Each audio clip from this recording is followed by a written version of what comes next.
Hey everybody, happy Tuesday and welcome to another Techstrong TV broadcast. I'm Charlene O'Hanlon. Today is Tuesday, March 29th, and it's my youngest son's birthday, so happy birthday, Rory. Want to let you know about what we have on today's broadcast. So many great conversations. We get things kicked off with a conversation between Alan and Rupi Sahans, who is a cybersecurity manager, and he is also the lead author of a recently released report called DevSecOps, Pillar 4, Bridging Compliance and Development.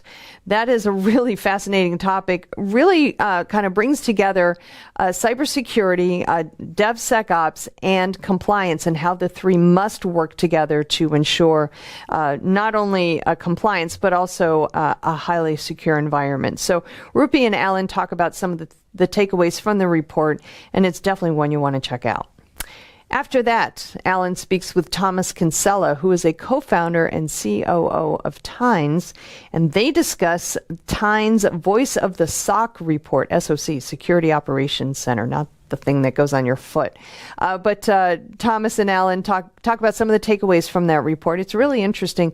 Security Operations Centers, they've been around for quite a while, and they've evolved quite a bit too. So I'm sure the results of this report, the survey, bear some of that out. So I'm interested in that conversation for sure.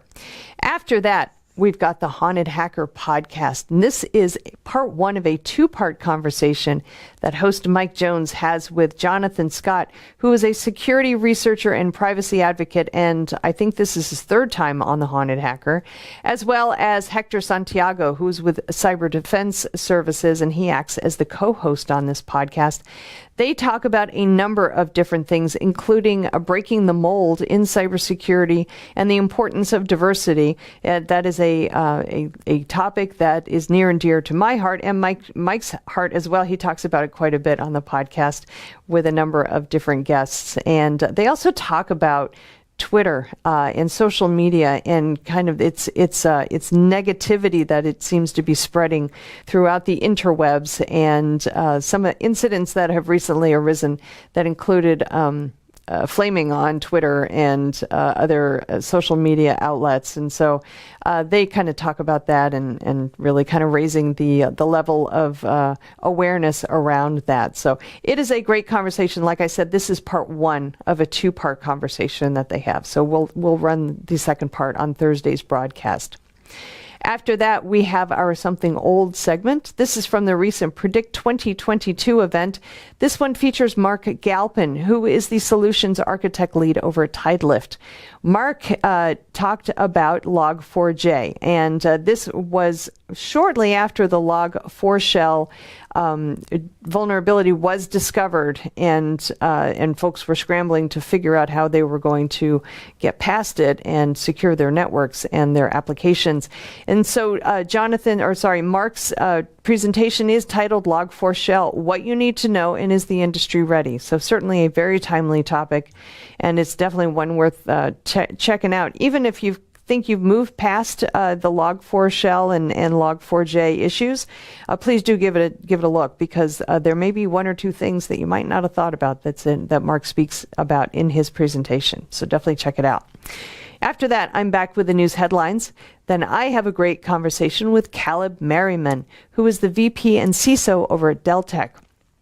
Caleb and I discussed the level of worthiness that artificial intelligence is bringing to cybersecurity and where the industry and the technology might progress. It's a really fascinating kind of look ahead conversation that he and I have, recognizing the fact that AI is pretty much table stakes these days when it comes to cybersecurity applications and services. And so Caleb and I kind of take a forward-looking approach to it and where we might see it next and in the future. It's a great conversation. After that, I've got the webinars preview, and then I've got the View with Vizard that's closing out today's Techstrong TV broadcast. In this one, Mike Vizard is speaking with Range COO Jennifer Denard, who reminds us that it is important to remember to have fun with DevOps.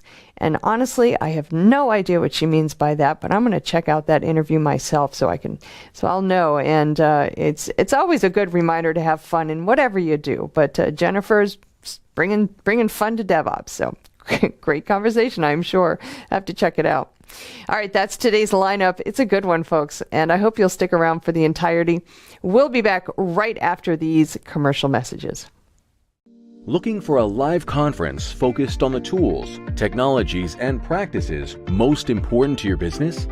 Innotech conferences are live one-day business and technology conferences highlighting the latest in trends for IT leaders, developers, and IT professionals. Each event combines education, innovation, peer-to-peer networking, and the latest technology and business solutions for a diverse IT-focused audience. Innotech conferences occur throughout the year in strategic regional locations, bringing together technology professionals from various industries to learn about the solutions, practices, and tools impacting their day-to-day work and gain insight into what's to come. Presenters at Innotech conferences are selected and curated to ensure each session provides the most up-to-date and relevant information without any hype. Whether you're interested in digital transformation, cybersecurity, cloud, IT leadership, or DevOps, Innotech conferences deliver. 2022 events are scheduled to be held in Austin, Dallas, Oklahoma City, Houston, and Washington, D.C. Innotech conferences are produced by Techstrong Live and powered by Techstrong Group.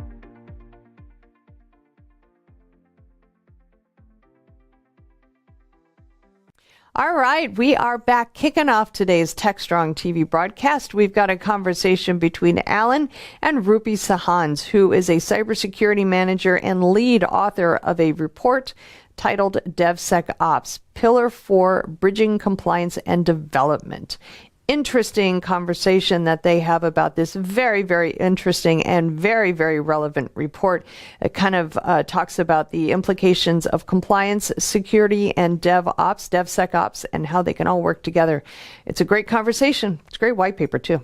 Let's go ahead and roll the conversation now. This is Digital Anarchist. Hey everyone, welcome to another Techstrong TV segment. My guest this segment is Rup Sahans. Rup is a security manager, and more importantly for our interview, he is the lead author of a report by the CSA, Cloud Security Alliance, that he's going to tell us a little bit about. Hey Rup, welcome to Techstrong TV. Hey Alan, hey folks. Thanks for joining us, Rup. Rup, I want to jump right into it because we only have 15 minutes or so. You are the lead author of a recent CSA report, and obviously you know about the report much more than I do. Why don't you tell our audience a bit about it? I suppose before I go into the report, I can start talking about the challenges that the industry have been facing over the past couple of years, right? So Sure. I'm sure you and your listeners know DevOps and sort of software development environments are becoming continuous in delivery and deployments, and compliance can be slow. So compliance exercises can take anywhere up to 4 to 6 weeks to perform as field work, and then another couple of weeks to get a report out. And in the space of actually a few months, when you disclose findings, the relevance of those, it might lose some relevance. So the requirement of the paper came about as a result of how we bridge compliance and development as two practices that can sometimes be conflicting. Now, the paper is one part of a wider group of papers the CSA have drafted to publish with SafeCode. And so it's part of CSA's 6 pillars of DevSecOps, with one of them, the 4th pillar, being bridging development and compliance. Absolutely. So it's the 6 pillars of DevSecOps, and you said the 4th pillar was compliance, right? Well, bridging compliance with development. Bridging compliance. Well, I guess it kind of begs the question, though. What are the other pillars, if you have them handy? Yeah, we've got training and awareness. We've got pragmatic implementation, which is ongoing, and it's another paper I'm leading. We've got measure, monitor, and report, which is number 6. And I think you've caught me at a bad time with a hard question that I might not be able to remember some of the others. Well, we've got 4 of them now, right? The compliance and the 3 you just mentioned. So there's 2 others. And each one, it sounds like each one of these is getting its own sort of spotlight and report via the CSA. Indeed. So Okay. it's a program that started in 2019, or at least an initiative, and it's ongoing. So the CSA's release of DevSecOps will follow the 6 pillars. Got it. That's interesting. So, Roop, let's talk a little bit about the report, the instant report here that you've lead authored, and that was on compliance. Let's lay the groundwork. What were you trying to convey with this report? Right? We all are problem solvers at some level or another. What was the problem we're solving here? I suppose against the backdrop of the challenge of slow compliance activities, slowing development down, and development serving the business and it's not designed to serve compliance.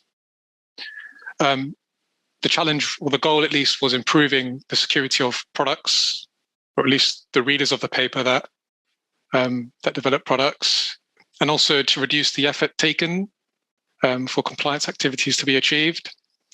And so when I started writing the paper, I was caught between 2 trails of thought of, do I write a standard that can be detailed? And almost the easiest thing to do was to write 100 pages, right, of the do's and don'ts, what you should do, what you must do, or what you can do. But then I thought, actually, what's the relevance behind this in the next couple of months or years as our technology environment changes, as it has done rapidly over the past couple of years?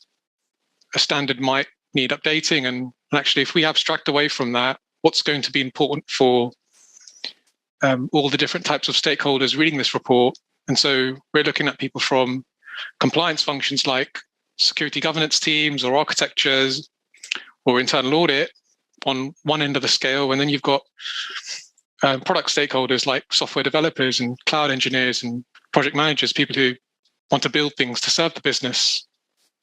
So abstracting away from that and actually dividing it into 3 different components helped us write the report. And so it's split into actually, how does assessment change? How does tooling change? And how does mindset change? Because mindset's the key bridge here between the 2. You're right. So look, DevSecOps group is something I've been involved. It's the reason I started DevOps.com, quite frankly. We didn't call it DevSecOps. There was a huge fight because there is only one DevOps. Why are we sticking sec in the middle? Other people were calling it rugged DevOps. There are a lot of different names that were floating.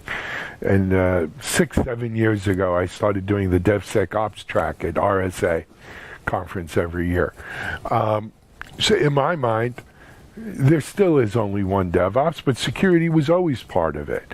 But yeah. I think one of the big revelations that we've seen in DevSecOps is something you hit on here in terms of the audience.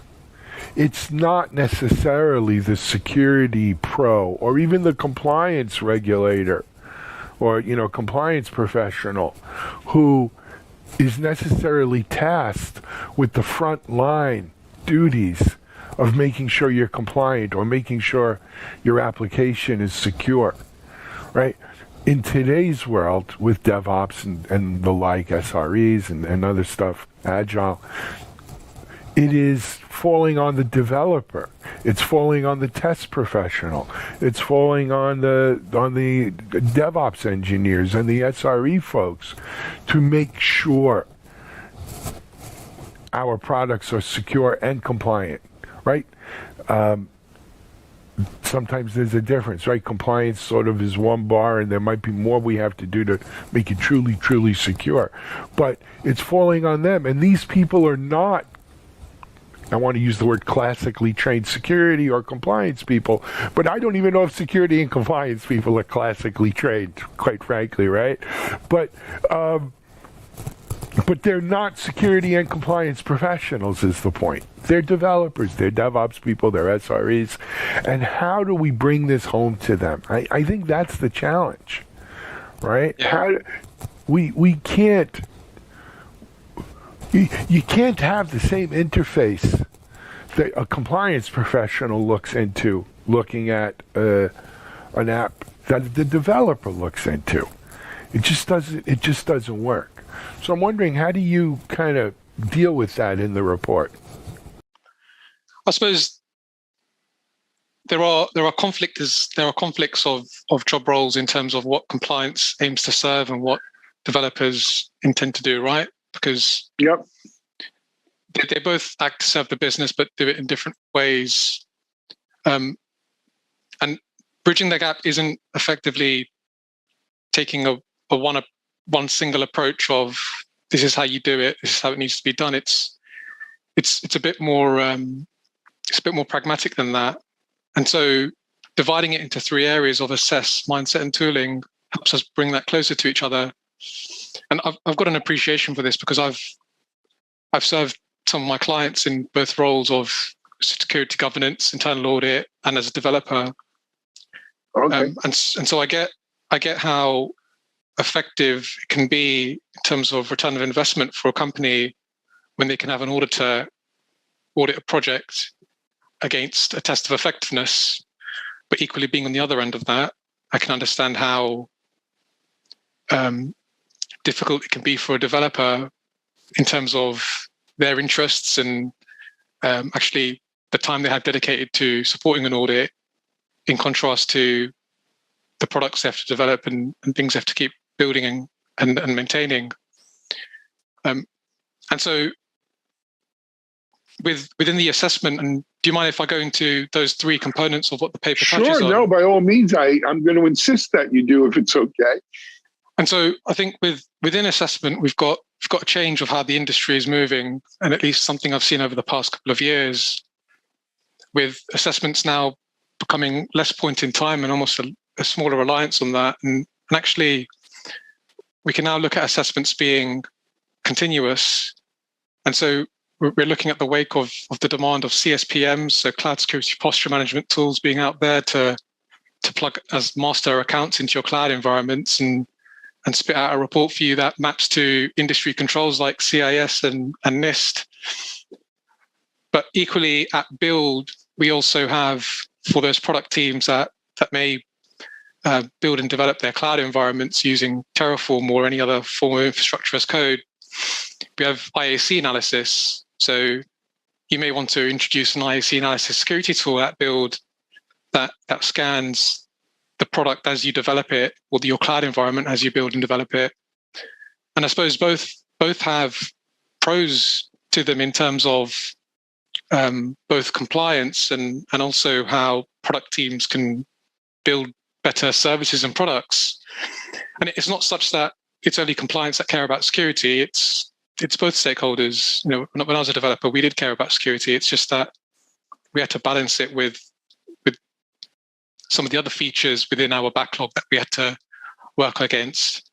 And then the second point is mindset. So actually, how do compliance teams and development teams shift their mindset away from effectively that, what I'd like to call draconian view of security, and it's almost looking at things in terms of in an agile mindset, right? So one ceremony you would run is a value stream map for end-to-end product development. If you're to start thinking about what are the different practices and processes in my product that I need to introduce between the idea and actually being deployed, you produce a value stream map, you identify each process, you identify actually what the lead and process times are. But we don't do the same for security. And that's where efficiencies and inefficiencies can be identified and actually sort of reduced or removed. And I suppose good examples of that are sort of gated security reviews or gated audits. You articulate that in a value stream, you'll be able to see actually we've got a 4-week delay point for a security review, and actually it should be sort of trimmed down to be maybe only 2 days, but done regularly across the project for that particular sprint. And equally with the deployment of tools, if you've got a SaaS product, so a static application security tester, do you want to be plugging that into your product at production, scanning your code at production, or should you really be doing it at build? And I advise to my clients to do it at build, because actually your developers can see the weaknesses and vulnerabilities they write in their code at build and fix it within their current sprint. Whereas if you're releasing it in production, then the developer has to go back to the previous sprint they were working on to work on that fix or that improvement. And I suppose that's where mindset comes into it in terms of using ceremonies like value stream maps. And then the last point on tooling, it's just effectively the basic things you and I both know, but just the realization and identification of that. And it's recognizing that static application security and dynamic application security and IAC scanners and software composition analysis products, they're out there and they can help us determine compliance for the products that we develop. Yeah. I would say not only are they out there, we've made so much progress on these, making them more developer friendly, more DevOps friendly. I mean, for the first time this year, for instance, not only that, but like the OWASP top 10, we actually saw some changes this year, right? And of course, the scanners are all over this, updating their scans and what they're looking for. I tell you, from where I sit, I mean, the big thing we're seeing is maybe software supply chain, bill of material, SBOM kind of stuff. Yep. And I'm wondering, that might have come in after your report was scoped already, is what I would think. But what do you think the effect of that would be? So arguably more emphasis on supply chain of actually what an organization, I like to look at this outside of just a particular product, but what's the organizational risk for the tools and technologies they're dependent on? And that's where you can articulate your supply chain risk, and then you start building an SBOM as a solution. And there are loads of vendors for that. But I also think what another driver in the industry is mostly around the paper on demonstrating compliance is how can we automate compliance and use things like the OPA, or how can we leverage guardrails to autonomously pull findings for us that we wouldn't be able to have done before. Well, it goes back to that old axiom about compliance, that so much of compliance, when we talk about security and governance, so much of compliance is just based on best practices, common sense, good hygiene, right? And so if you build those sort of practices in via automation or otherwise, you almost get your compliance and governance as a risk, as a byproduct of doing that. And that's always been the promise of some of these tools. They don't always deliver, unfortunately, but at least it's been the promise of that. But I do think we're making progress, right? But I think you got it right. You can't rely on tools alone. There's absolutely a cultural and people aspect, right? It's about people. And that might be at some level bigger than tools, because the tools may change or evolve, but the people are the people, and the organizational technical debt and tribal knowledge and just their culture is that's a lot harder to change sometimes. It's real inertia that you're pushing against, especially in larger organizations. Totally agree. Anyway, culture is the hardest bit, right? And I suppose DevSecOps is difficult. It's hard, but it's the type of challenge that gets me up in the morning. Absolutely. Well, if it was easy, it wouldn't be a challenge, right? If it was easy, everyone would do it. And hopefully we'll get there. Roop, we're running out of time. For people who want to maybe go download this report, do you have a URL or a website we could send them to? So if you just Google CSA Pillar 4 DevSecOps, or you can switch DevSecOps and Pillar 4 the other way around, you'll be able to find yourself onto the CSA page where you'll just fill a short form of, I think it's just your job role, and you'll have the download link there for you. So it's called Bridging Compliance, or Bridging Development and Compliance. Excellent. And you mentioned you were going to be starting a report on one of the other pillars?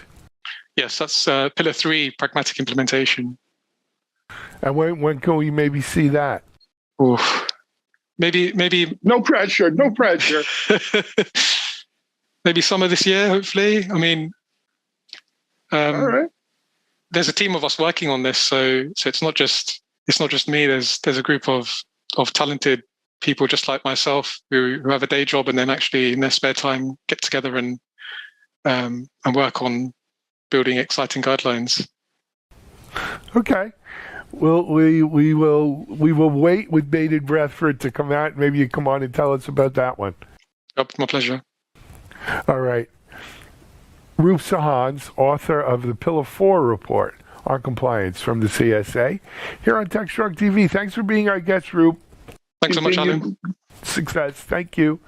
All right. We're going to take a break here on Techstrong TV. We'll be right back with another guest.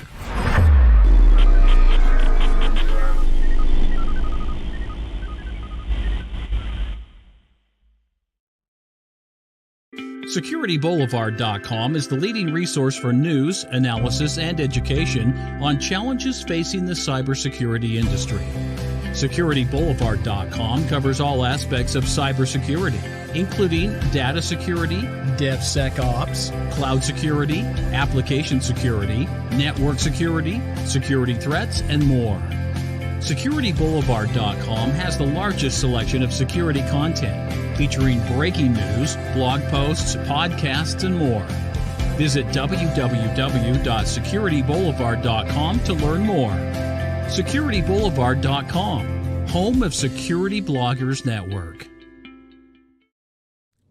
And we are back. Next up, Alan is speaking with Thomas Kinsella, who is the co-founder and COO of Tynes. And they talk about Tynes' Voice of the SOC report.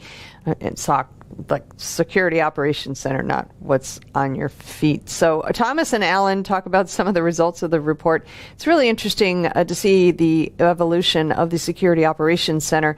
This report bears out a lot of very, very valuable information that I think organizations should think about as they think about not only their cybersecurity strategy, but how they're going to implement it. So it's a great conversation, great report. Let's go ahead and roll it now.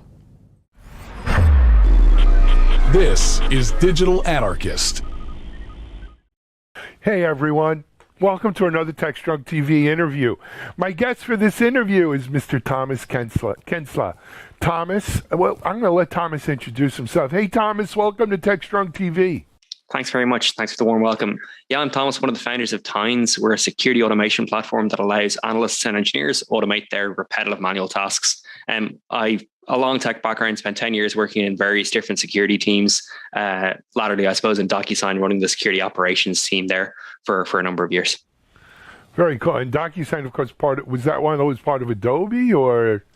No, that's their biggest competitor, Right. DocuSign. So, but yeah, close. The same sort of thing. DocuSign they went public. They're a large, I suppose, large public SaaS company now. So, absolutely. And so you were running their security team, and just so in case people want to look it up, Thomas, how do you spell Tynes? Tynes, Tynes.com. And the website? Tynes.com. Tynes.com, easy, Tynes.com. All right. And Thomas, we're going to jump into this report you guys did on SOC here in a second. But, you gave us a little background on what Tynes does. It helps automate repetitive tasks, and obviously the world needs a lot more of that if we can. And I think most security folks would agree we need more of that. But in terms of, how old's the company? Where do you guys, what audience do you serve, etc.? Yeah, so we started 4 years ago. So 4 years ago in February, and we have companies ranging from like Fortune 10, so McKesson, all the way up to like small, all the way down to small like public and private startups. So the likes of Coinbase, the likes of Box, the likes of McKesson, Canva, as well as some banks, large financial institutions, and even some government institutions as well use Tynes. So we're used primarily by organizations in the security operations space who are struggling with alerts, who basically have too much work to do. Say the same challenge that a lot of security teams are facing. There's just way too much work. It's really hard to hire people, and there's that sense of inevitability that something bad is going to happen. And I suppose the reason we started the company was that was what myself and my co-founder were doing. We were just working in DocuSign and in other security teams. And we just felt that there had to be a better way, right? There had to be a way of getting above the mundane manual tasks. And we said, that's probably automation. But we looked at all the automation platforms out there. We didn't really like them. And we said we thought we could do a better job. So we started Tines to try to build a better automation platform that allows those analysts and engineers to automate their own work. And yeah, it's very, very successful right now. I had a similar experience. I'd started a bunch of venture-backed companies over the years. And my last one was still secure back. And I was at it for 8 or 9 years. About 6-7 years in, I came to the realization that 99% of the companies out there are not equipped to do their own security. It's too hard. It's too hard. It's too big.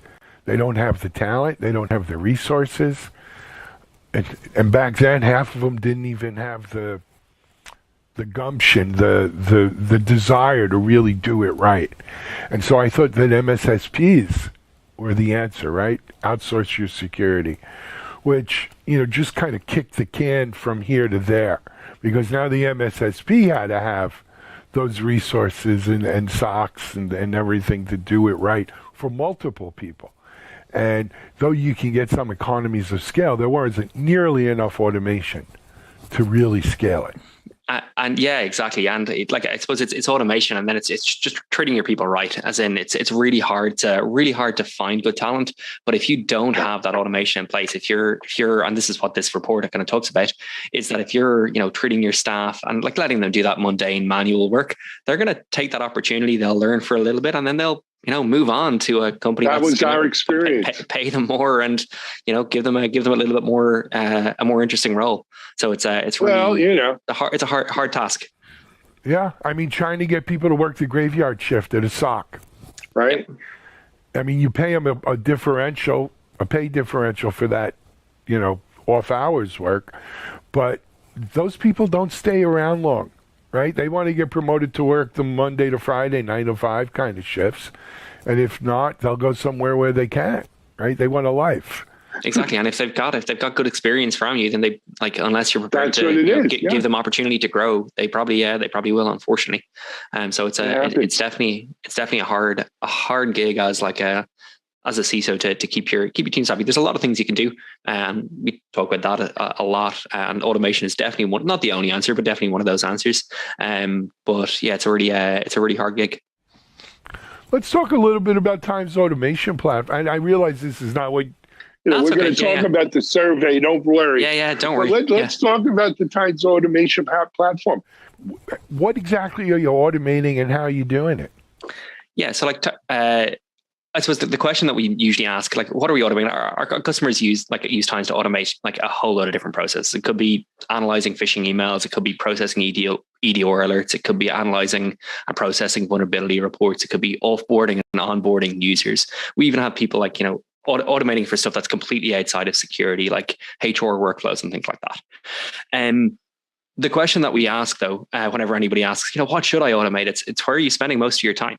So if you're asking, a CISO, or you're asking a SOC analyst, what do you want to automate?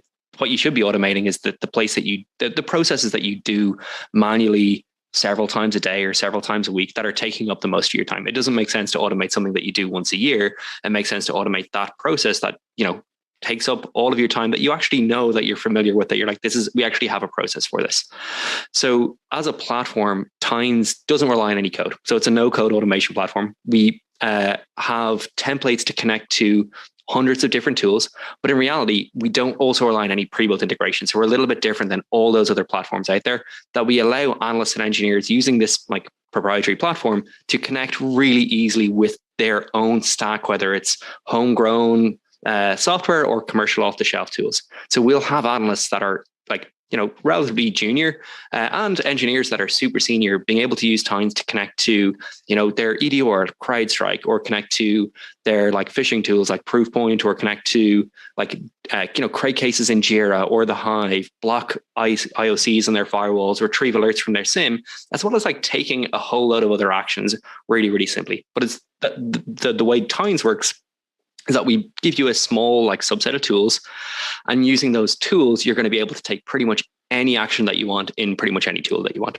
So the people that are most familiar with that process, usually those analysts, those people on the front line, they're empowered to actually go in and automate their own processes. So if they need to, they're like, actually at this particular point, I'd probably look up that IP in a threat intel platform like VirusTotal to see is it good or bad. They just drag and drop a real simple action, like connect it up, and then they're able to say, okay, this is good. And then if it's good, ignore it. If it's bad, maybe I should block it here or search across my logs to see has anybody logged in from this IP, etc. So it's a real simple platform, free for our community. Obviously, there's paid versions, but real simple platform that can be deployed pretty much anywhere. Love it. All right. It's probably a little bit longer than you were thinking about talking about. That's okay. Product, no, it's great. I definitely love talking about Tines. Can talk about Tines forever. Right. That's the job. That's who you are, what you do. I hear you. Exactly. So let's talk about. You guys recently did a survey and study on on SOC. Employees and SOC analysts. Tell us about it. Yeah, no. So the whole idea was that I spent a long time working the SOC, and the reason we started Tines was we cared deeply about the lives of those analysts, of those engineers, and we wanted to understand were the problems that we were facing like 4 years ago, 5 years ago, 10 years ago, do they still exist, or have they gotten worse, or have they gotten better? So what we did was we surveyed in December. We planned it for a while, but in December we surveyed 500 SOC analysts across the US. I think it was 55% male, 45% female, and we basically asked them a whole load of questions like, do you like your job? Are you respected? Are you planning on leaving your job? Are you burnt out? Like, where do you spend most of your time? Where would you like to be spending most of your time, etc.? And the results were just really interesting. They bore out a lot of our own thoughts and our own conclusions that we had, but there were also some other kind of interesting choice findings that we were a little bit surprised about in it. So yeah, it was definitely worthwhile. And it's if you go to, I think it's tines.com/SOC, you'll be able to see the full report, no paywall or anything like that. And yeah, it's really interesting to see. Sure it is. Give us that URL again, Thomas. Tines.com, so TINES.com/SOC, SOC. Okay. Look, we get a lot of companies with surveys and stuff. One of the things I always like to ask the folks is, as you sit here, what was the kind of, what would, 2 or 3 sort of takeaways from the report that maybe were either counterintuitive or just like you didn't see it coming? Right, not what you would have expected. Yeah, that there were definitely a few. I think that like the at a very high level, I can give you 3. Like one is like that. Analysts actually they actually like their job. So something like 70% of analysts say they're very satisfied in their jobs. That's like surprising to me. That I'm like, that's like I didn't think. I thought most people would be like, I'm not very satisfied. But they're not only satisfied, they feel respected, and they feel like they're adding value to their company, which is brilliant. That is exactly what you want to do. Yep. However, directly, like the next question that we asked was, do you intend to leave your job in the next 12 months? And the answer was exactly 70%. 64% said they intend to leave their job in the next 12 months, which is really, really worrying as an industry, that we've got like a huge turnover of staff. We already know we have a huge turnover of staff, but that even if people are satisfied with their job, the problem is they feel completely burnt out. They feel like they're not adding the value that they could. But I feel like security is almost go for it. Sorry. Look, this is not a new thing, Thomas. I've seen kinds of numbers before. It's so maddening where you're going to tell me you're happy at your job, but you're also going to tell me you're leaving your job because it's not great. So if it's not great, why are you happy? And, I as an employer, go ahead. Yeah. No, go for it. Go for it. As an employer, I've racked my brain over this over the years, right? Like, are they just saying they're happy? Are they just saying they're satisfied, but they're really not? Or have we developed a culture, not just in security, it's a lot in tech. Your dad, my dad, the generations before, the greatest generation, all that, these people worked at their jobs for 40 years, for their entire career. They got a pension. It was rare. You change jobs maybe twice. Yeah. 3 times. In your lifetime. We're here in tech and in security, we're changing jobs every 18 months or so. Sometimes less. We change jobs instead of asking for a raise. It was not unusual, years ago to go into your boss and say, hey, I've been here a year. I think I'm doing a good job. I'd like a raise. I see it here in my thing. People don't ask for a raise. They go get another job. And I think that's like, it's like sometimes it's difficult conversations to have, and like you can measure your success based on how many difficult conversations you're having in many ways. But yeah, I think there's definitely a culture of like the grass is always greener on the other side. And like, you're like, okay, maybe it's better in some other circumstances. But I think what we like, so as part of this, we asked, like we said, like, what are you, so people are satisfied. I think there's a difference between happy and satisfied. I think there's like, you can be like satisfied in a lot of the work that you're doing. And I think if you think about security in particular, I think there is that like element of like, I know I'm doing I know I'm doing the right thing and I know I'm adding value, but you can still feel like frustrated, burnt out and overwhelmed, right? So you can be satisfied, but like just exhausted because there's too much manual work. And like we asked these people, like, where are you spending, like, or sorry, what are you doing? And what are the most frustrating aspects of your job? And 50% of them said it was spending like time on manual work. This was like multiple choices. They could pick a bunch of different things, but 50% said they were spending too much time on manual work. 38% said high false positive rates. And 35% said too many different consoles to look into investigate. But even worse than that, we asked people, how much time do you spend? And over 65% said they spend over 50% of their time on, quote, tedious manual work that they felt could be automated. It's like, that's pretty, like, even if you're satisfied, even if you're like, actually, I am adding some value, if you know that you're doing something that you think can be, or if you know you're doing something that can be automated and you know that like there's automation coming down the line, it's like, that's not something that you want to, you want to be having fun. You want to be like doing something that's rewarding. You want to be learning. And it is important to like understand what's happening behind it. But if your work is tedious and manual, that is a recipe for you're not treating your staff right, I think. So again, having been in security 25 plus 30 years myself, right? I think part of it also is the nature of security, where too often we don't get the accolades or the recognition because nothing happened. Yeah. Right? If nothing happened, we did our job. Yep. Right? And the flip side of that is there's always shit happening. Excuse my language, but there's always shit happening. There's always something happening. No matter how good we are, it's almost by its very nature we're reactive instead of proactive. Too often in security. And after a while it wears on you. This is why security people burn out, not just SOCs, but security, because there's always some new bad thing, on the horizon. 100%. Yeah. And like, it's, you're like, it's the fire brigade who are being given out to because there's too many fires. It's like the fire brigade are there to put out fires. They're not there to like prevent the fires. But the burnout part, the analogy that I sometimes try to give, and I'm not a big fan of sports analogies, but I'm in Ireland and I don't know much about American football, so I like to show off whenever I can. I'm a big football fan. I'm warning you, but go ahead. Okay, well, like, so I think the analogy is, and like, I'll pick on the Browns or somebody, and where it's like, they're not a perfect analogy right now with Deshaun Watson, but we'll put that aside.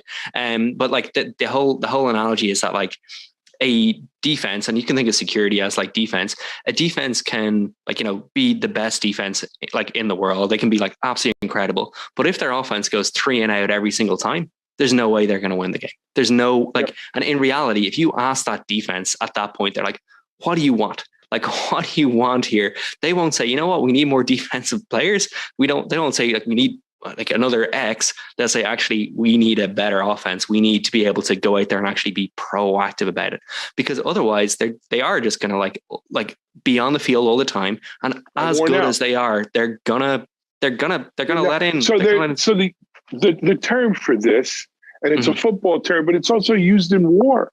In military strategy, the best defense is a good offense. Yes, exactly, 100%. Yeah, and there's something to be said for that, and we've seen the rise of offensive security. But look, this is a systemic problem in our industry. Yep. Right.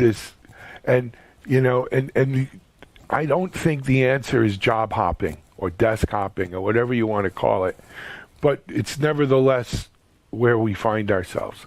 Anyway, Thomas, we're out of time. I could talk to you about this all day if you couldn't tell, but I got to kind of pull the plug on it because we're out of time. But maybe we could come on and talk another time about it, or if we're out in Dublin area, we'd love to get together with you and discuss it further.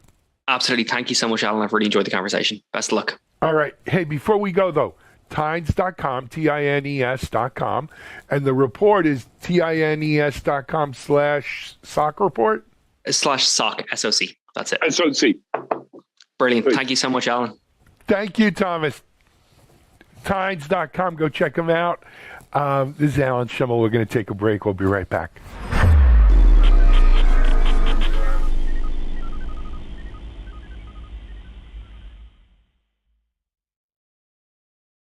ContainerJournal.com is the leading online destination for centralized computing-related content. ContainerJournal.com covers all aspects of software containers, from container management, data management for containers, container security, networking for containers, to the entire container ecosystem, Kubernetes, microservices, serverless, and more. ContainerJournal.com has the largest selection of container-related news, featuring breaking news, blog posts, podcasts, and more. Visit www.containerjournal.com to learn more. All right, we're back now with the Haunted Hacker podcast, and this is part one of a two-part conversation that host Mike Jones has with Jonathan Scott, who is a security researcher and privacy advocate, and has also been on the Haunted Hacker podcast, I think 3 times, maybe this is his 3rd time here. And then also Hector Santiago, who is with Cyber Defense Services. They talk about a number of things, as Mike always does with the podcast, but really taking the focus on cybersecurity. They also talk about breaking the mold and diversity in cybersecurity, as well as the negative implications of Twitter and other forms of social media. It's a great conversation, as always. Mike knocks it out of the ballpark with his podcast. So let's go ahead and roll it now.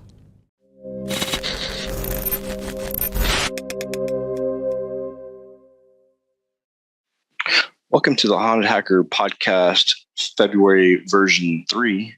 This is the 3rd one this month. And today we have good friends of mine that are pretty amazing and have a spectacular background and an awesome company, Odix, and Colonel Orrin Eaton and Jewish Sunshine. So we'll just go ahead and kick it off. So a little bit of news before we start. I'll be speaking for ICE at some point in time. I'm also speaking at a couple other webcasts and Risk 360 coming up.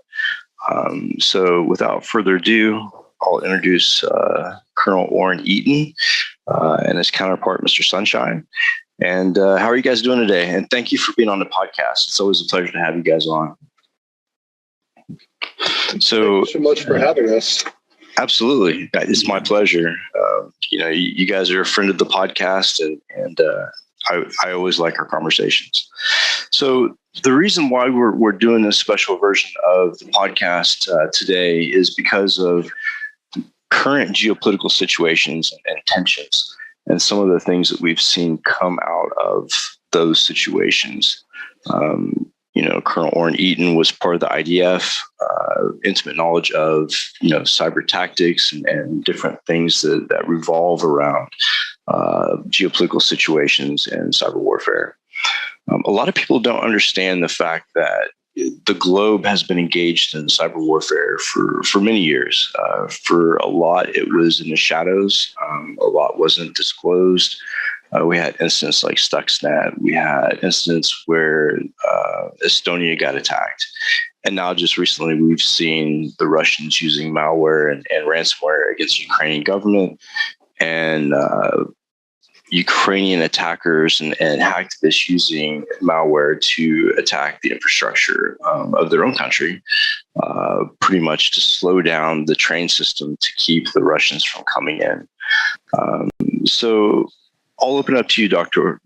Colonel Orton Eaton. Let's talk about your view and kind of your opinion on how the globe is evolving into this more evident cyber warfare.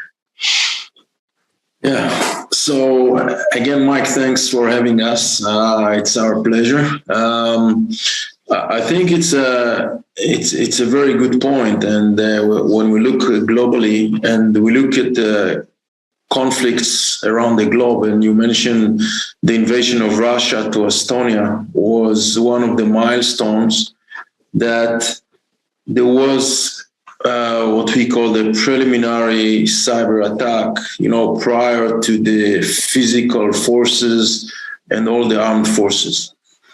And since then, it seems that the cyber warfare took a legit place in conflicts as, as kind of a preliminary act, or as an act of, in order to warn the other side, or in order to send signals to the other side.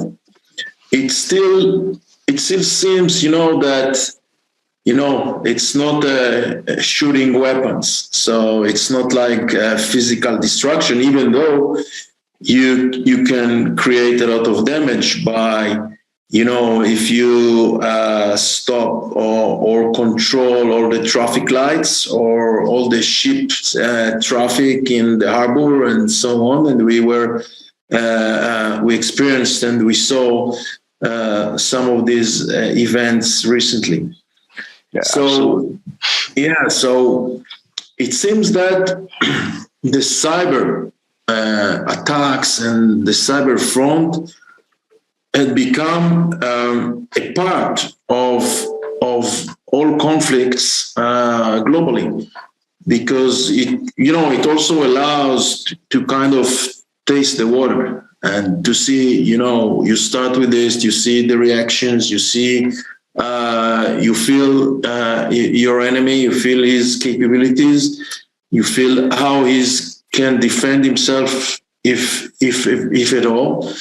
So what we see now, and we see also in the future, that cyber attacks will not only will be the preface for the conflict, for the physical theater, but it will take also a major role during the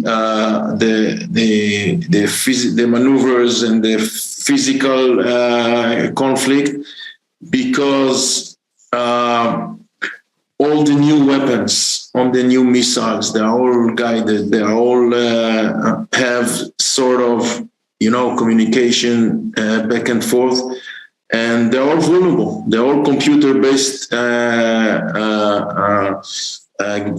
machines, and they're all, all these processes. So it will no longer will be only a kind of a first shot or a first blast of the conflict, but it will be also along the conflict all the time. And we see it happening in front of our eyes, unfortunately. Yeah. I think for years, though, it's kind of been a in the shadows type work. And a lot of people thought that the feedback that I got when I made my predictions for this year, that we're going to see some geopolitical motivated cyber attacks. Everybody thought that was doom and gloom, and the fact that that's a doomsday scenario, and it doesn't happen like that. But I think that people are starting to see that it's real. And the reason why I focused on that this year is because being in the military and doing signal intelligence, we had the electronic warfare capability. We had that signal intelligence capability, and it only seemed natural to transition from RF and those types of attacks into a more complete and devastating attack with cyber, because everything is connected now. And another, myth that people believe and they just don't understand is the fact that how could the U.S. be involved in something like that? The U.S. does not do that. And after MK Ultra, how could the U.S. government ever dip their hands in anything? They learned their lesson. Come on. Exactly. So, it's really funny when I talk to people who are waving the flag and very proud of the fact that their country just defends themselves and defends other people, but they don't understand that in order to not be a victim, in order to not be affected devastatingly by those cyber attacks and by those electronic attacks, you have to play the game. You have to not appear weak and vulnerable. So, of course, the U.S. takes part in those activities. And, we're not innocent. We don't have white gloves. We have to participate in order to defend ourselves as well as our assets and interest overseas, just with any country. So it's a global affair. And I think people are starting to see that, hopefully. You guys have a malware-free file system, right? And the Russians are starting to use ransomware as a weapon. We've heard of it as ransomware as a service, but now we're seeing it used in nation-state attacks. But what are your thoughts on that, and where do you see that going? I personally think that nation states attacking hospitals and critical infrastructure with ransomware is just as strategic as a military strike. And as Oren was saying, that it's in some way a preliminary element today. Within the past year and a half, the Iranians attacked the Israeli water supply with the cyber attack. I would say that's beyond a preliminary attack. That's a full-fledged intervention. So I think that it's on those lines, and I think that we have to perceive it in that way. It's no longer possible for it to be on the back burner. It's fully fledged, and because it's integrating with such vital elements that hit not only diverse populations, but when I think about municipalities, I wrote an ebook on municipal cyber risk. They have so many constraints that prevent them from being able to implement an effective strategy against this.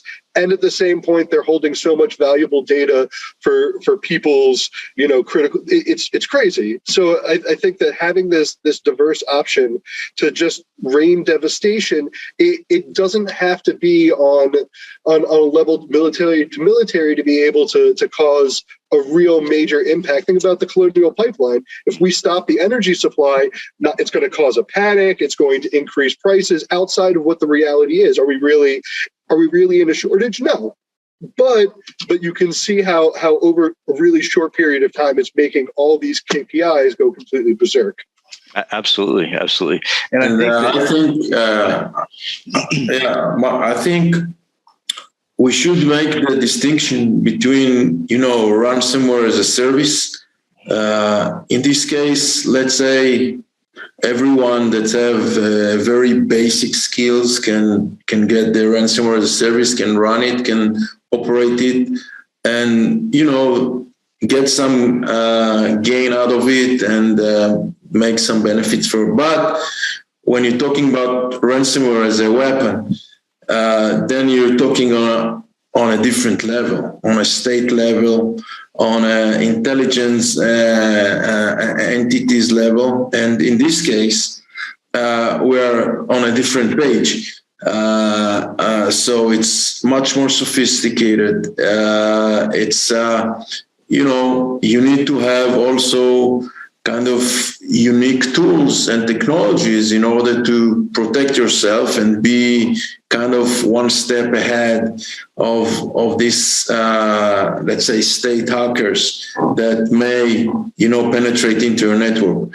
So I think, on one hand, ransomware as a service become common and many, people use it, but it's still, let's say, it's on a certain level. I'm not saying that it doesn't devastating and it doesn't cause harm and people, make money out of it. But it's a different story when you're talking about ransomware as a weapon, and then it's used in a much more devastating way in critical infrastructures and in way not only to make money, but to get some political points as well. So it's not necessarily making money out of it. Absolutely, absolutely.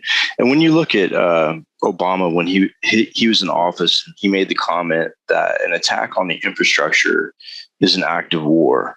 But yet we've still not seen any kind of motivation or I guess move towards really considering that and really putting that into effect from the U.S. side, which I think if we don't do something soon, if we don't react to those infrastructure attacks, and if we don't actually follow through, then we're going to make ourselves a huge target. And I think that's unfortunate. But, as we saw Israel dealing with Hamas, I mean, to me, in my mind, that's the correct way to do it. You lay down the line, you say, hey, look, our infrastructure is part of how we survive. You attack that, that's an act of war. So I think we're going to see eventually that line being drawn globally. And we're going to start seeing that encroachment and the reaction as we saw with Hamas. I hope that doesn't happen. I'd like to ask you a question here. Do you think that there's going to be a change in the ideas of humanitarian law and cybercrime being able to be seen on the level of, crime against humanity, where you could create something on such a scale in the digital universe that it could cause this destruction similar to what we've seen in cleansing, or something that could cause such destruction to critical infrastructure that it devastates a country and causes this panic? Absolutely. I mean, when you look back at Chernobyl, right? So Chernobyl was a very unfortunate situation. But can you imagine something like that being spurred by a cyber attack from a nation state? At that point, I think we're going to have to sit back and say, okay, we've looked at this and we've seen it as an act of war, and you've devastated our infrastructure, or you've killed X amount of people with your cyber attack. And I think at that point, we'd be forced to look at it as a humanitarian attack and take measures to combat it. But I think that a lot of people or a lot of countries are afraid to take that step because they still see cyber as a convenience or the way that we live our lives. I don't think they really see it as something that we need to protect to that extent. And the U.S., I think, is guilty of that vision of the cyber world and the cyber warfare theater. What are your thoughts on that? As far as at what point do we converge and say, okay, from now on, this is what's going to happen? I think. Globally, not only the US, but other countries think the same, that, cyber attack on critical infrastructure, it's really a signal for an active war. The problem, however, is that sometimes when you experience a cyber attack, you not always know the source of this cyber attack. So let's say that your train system was hacked, and you say, well, this is my critical infrastructure. I decide this is an active war, but against who? Who initiated this attack? And, it's not that, if the Hamas shoots some missiles on Israel, so we know it's from there, we can 100% sure that it was shot from the Gaza Strip, and we know how to retaliate. But if a cyber attack happens, we can know and we can trace back, but sometimes it's not 100% sure. If the attack was built in a way, sometimes it's a little bit difficult, sometimes may be confusing. So I think the declaration is there and is right, as long as you know the real source of these cyber attacks. Once you know that, if the US knows that someone, attack with a cyber attack, one of their critical infrastructure, and for 100% know who was this guy, it's a war. It's an active war. I'm sure they will retaliate in the most powerful way. Yeah. I wonder what the stomach is, though, because we saw that there was an attack on Afghanistan that killed civilians. There was an intention. There was critical loss. I wonder, as people see that cyber threats are growing, if there's going to be more of a stomach to say we need to take occasionally broader strokes to protect ourselves. And I'm not sure if everybody's willing to make that risk and say, okay, there's going to be a group that we're going to hold accountable that might have the hammer of one of these major governments. It's difficult to say, but then at the same point, I think if we make that parable to military intervention, the governments have no problem kind of checking that box and saying there's going to be somebody that's going to be lost in that gray area, and we just have to make that sacrifice. So I think it's difficult to make that philosophical decision, but it's going to be something that's going to come more into the forefront. What are we going to sacrifice to be able to protect ourselves from this cyber risk? Absolutely. And I think that another factor that plays into it as well. So in the US, we kind of base political decisions and activities, as far as military response based on the country's temperament and the thoughts of the people. So here's the problem that we face in the US is the fact that a lot of people don't understand that level. They don't understand the kinetics. They don't understand the activity of using infrastructure against us by cyber means. And that it's unfortunate, but there's a lot of uneducated people when it comes to that principle, right? And so to get the backing or the country's opinion in that way to make those fronts and to attack based on the cyber attack is going to be very difficult. And then you take a look at leadership in the US and what we've dealt with over the past 4 years and the chaos that's ensued and the tensions here just domestically. That raises another question. Do we have the people's vote? Do we have the trust of the people to take those actions? And I would say right now we're at a really vulnerable state in the US because of our political tensions and because of the distrust for the government. And any act of war based on cyber attack, I think, would raise a lot of questions. And I think the first time that we do that, I think it's going to cause a lot of problems. But if we don't do it soon, and if we don't do it systematically, then I think we're going to become a target of a lot of nation states. And I've even seen, so last year I did a lot of incident response on ransomware. I did 13 in like 60 days. And one of them was very, very interesting to the fact where we knew who the ransomware attackers were and the type of ransomware that was used. But what was interesting was in that same environment, we identified an APT. So it was like they were working together hand in hand. You had the ransomware gangs trying to ransom and get money. But in the background, you had the APT that was sitting quietly and probably collecting intelligence. So we're starting to see that collaboration between nation state and government and ransomware gangs. And it's a natural progression because why not take advantage of those gangs and that criminal activity to carry out your own espionage, right? And I think we're going to see a lot more of that in the future. For sure. I mean, I think it's interesting as that third wall breaks down. It's very logical to see these relationships, and I think that it's also the cost of entry. Just like how ransomware as a service, there's so much that needs to go in on the front end to be able to effectively do it. Governments who want to be able to come into this game and say, we have the budget. We have this oil revenue that we would like to spend on this political X.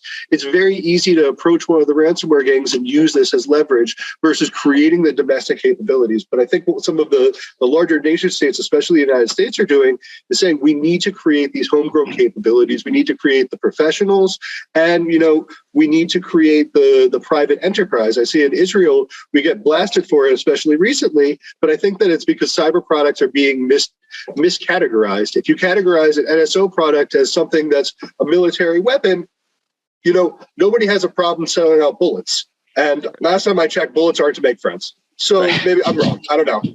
I'm from Baltimore, so I don't know. But it just seems that this miscategorization of what cybersecurity is and what cyber products can do, if we can realign it, we can change this consciousness and then kind of make it into something where cybersecurity is your lifeblood. Instead of it being this highly technical thing, we're going to turn off the ventilator in your hospital. We're going to make your highway not work. We're going to make it that your car is going to be taken. Your Tesla, unfortunately, is ours. And I think that when it becomes put into context, it's a lot easier for the general population to understand the risk and then to be able to see its impact on the field. Oh, absolutely. And when you look at just recently in the news in the U.S., the big talk is about Pegasus malware, right? NSO Group, we all know that they're very highly skilled, and this malware has made its rounds around the globe. And of course, they blame the NSO Group now for everything that happens with Pegasus malware. And they're blaming it, they're accusing the government of using Pegasus, which I'm pretty sure that they are.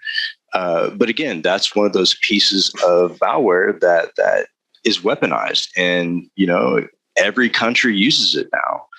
But of course, the blame gets put on NSO Group for their creation of it. But really, I mean, we're all kind of guilty because every government's using it now. And I think it's unfortunate that we take something that is that highly skilled and that. I mean, I looked at the code. The code's beautiful, and I have a lot of respect for what they've done with that. But then you take other countries' view of it, and even the U.S.'s view, and they blame NSO, but yet they turn around and we find them using it against citizens. It shocks me that they would use weaponry like that could be used to combat global cyber terrorism, and they use it against their own people. And we're starting to see a lot more of that here in the U.S. The big tech using government level malware and capabilities to collect on their own people instead of being focused on defending the country and going and combating that type of evil. There has been internal response to that as well from Google, from Amazon, from the employees saying that, where are we going to draw this line? And Oren has written about it in Forbes that, who's going to be the driving forces of morality and ethics in cybersecurity, and who's going to be able to assume, is this a freedom fighter, a political dissident, a rebel, or a constitutional hero? And it's all up for grabs. And, I think that we can see in the military and the cyber field that based off of that distinction, you make calculated decisions, and how you're going to use it and execute it is something that's very complex. And Pegasus might be the weapon of choice now, but it's the weapon of choice because it's precise and it can effectively collect this data. It's no different than anything else in the next product that's going to replace it. It's how are we viewing it, and who is going to be having this conversation of who we target. Exactly. I think with the Pegasus, first of all, the government of Israel really controls any cyber attacks tool and cyber offense tools. I mean, it's not a free export all over the world like some other products that the US has some export controls and Israel has export control. And I still believe that over 95% of the usage of Pegasus was for good cause. I mean, to catch terrorists and to catch criminals and to go after national security issues and stuff like this. In most of the countries that got it. But it always goes to the headlines when you have, the 1% that people misused it. And in this case, we are in deep trouble, because when the police, and by the way, now in Israel, they claim that the Israel police went after civilians, but now they just took back, and maybe it's not correct because it was some of the journalists that published it, but there's no evidence whatsoever. So it may be some noise, just a noisy environment. But anyway, it's a signal. It's a signal that this is weapon. And when you have a weapon in your hand, you need to know how to use it and against who to use it and against not to use it. And this is very, very sensitive issue. And I think that globally should be more control over these tools, because it's enough that one time you get to the wrong hands and they can do a substantial damage to everyone, to the community. So it should be controlled. It should be globally controlled in order that this weapon won't fall to hands that you really don't want to have it over there. Absolutely. And when you look at China and the Olympics that are going on right now, there was an app that was kind of the focal point of security, and do we really trust this app? And they were instructing athletes and people attending to download this app from a Chinese developer. Of course, the Olympics is in that country, so why would it be anything other than a Chinese application, right? So, but the FBI looked at it and said, athletes and people who are attending, please take a burner phone. We're not sure about this application. There's been a lot of research into it, and some people say, it's collecting data on people attending the games and stuff like that. What are your thoughts on that application, the validity and potential risk of that app? Well, we don't know much about what's going on in China. It's kind of a huge country that runs its own laws and goes on its own way, and it's not always like we are familiar and aware in the West. So they're doing a lot of things in China and Russia that sometimes violates human rights, and everyone knows it. And I know that the US and other countries try to change it, try to struggle against it, and not always. There's a lot of sanctions on Russia, and but it won't bother them, and so I think that when you say that there is a global effort, it's the global efforts. It's for the countries that really have a kind of a statement between them, the way they want to control their lives, the way they want to live in democracy and other way of life. And some countries, maybe also some other tribes, countries, and so on, they're not really ready to join to this effort, because this is really it's a trust between countries, and you need to build this trust, and it can be broken very easily. One event and it's broken. So it's a really challenge. Yeah, I agree. And especially with technology that comes out of China, there's been so many arguments to pull technical advancements, that the U.S. is making inside the walls of China to bring it back home and stuff like that. But I don't think that's the answer, and probably not the best effect with diplomacy either. So the U.S. is really looking at Russia right now and their advancement against Ukraine. And, of course, they have talked about, deploying troops. They've started that idea of pushing people, troops over to that region, but not specifically to the Ukraine. And it's a very, very unstable situation when it comes to diplomacy and protecting different countries.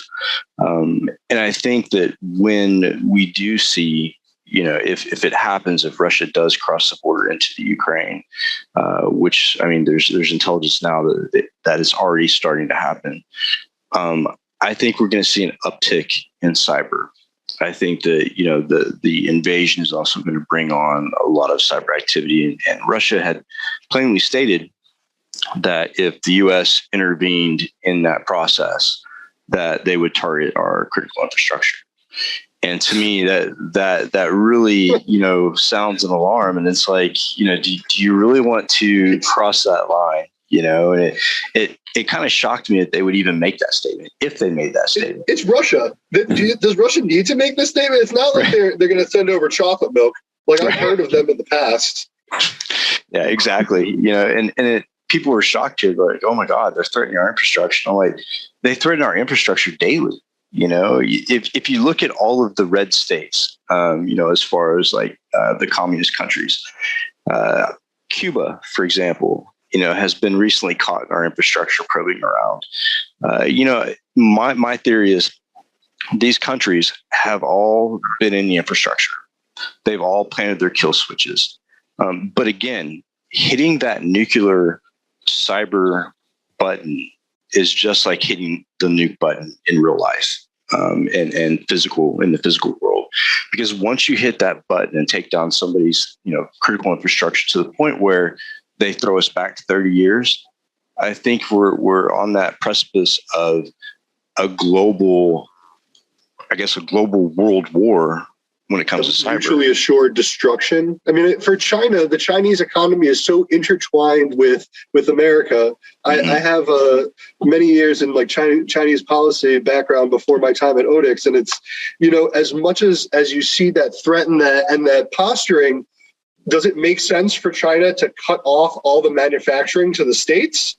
Does it make this needs to go to a market, and the Belt and Road has an idea where we're going to export this excess manufacturing and X, Y, and Z, but you need this player to be strong and for the American economy to be strong and to be resilient for you to have this balance and this complementarity. If you see it as this pure offensive foe, it doesn't work. And we see Nixon engaging with China, all this economic collaboration, we can find a way to come over our political divides. Right. We can throw Russia under the boat. We could do whatever is necessary, but in the end, it's what's going to be most beneficial for our bottom line. And I think that if America was more politically and economically intertwined with Russia, there wouldn't be this tension. You see in Europe, because the gas lines are coming from Russia into mainland Europe, there's a lot more, shadow stepping. How are we going to make a political compromise versus America? I believe they've already bought Alaska. There's not so much on the plate. Where are we going to connect? And you can see how this makes impact across the board. Oh, absolutely. Absolutely. And then you look at, just recently on the same lines of China, you look recently where the North Koreans launched a hypersonic missile and a series of missiles. And then the story came out that their internet connection, egress and ingress, had been pretty much shut down. And then the story evolves into this guy who, was upset about some North Korean hackers that stole some of his data, and he alone shut down their internet connection. And that came out of the U.S. And I was sitting there thinking, I did a poll on LinkedIn. I said, who do you think is responsible for the North Korean attack where they shut down the internet to their core? And everybody had their own ideas, it was probably a power failure. Somebody probably, messed something up and is misconfiguration. And then there were some people who said, probably US Five Eyes. But then the US came out after that and said, well, it's just one guy. We're not really sure who he is, but he took down the entire North Korean, government internet because he was upset. And I'm not sure if I buy that rhetoric. I don't know if I buy that story. To try and embarrass the North Korea. I mean, it shows more for their political prowess that they don't need to take down the North Koreans. Some jerk with a laptop watching Squid Games can make it work. But I think that we know that, the budgets, they're not spending it on agriculture. They're spending on some basic level of cyber defense that you would need something more substantial than somebody with a gripe. Right, exactly. And that was my thoughts. It was really convenient how the story came out. The man wasn't named, and basically it was one guy sitting at home. It was like a slap in the face to North Korea. Like, if he can do it, anybody can do it.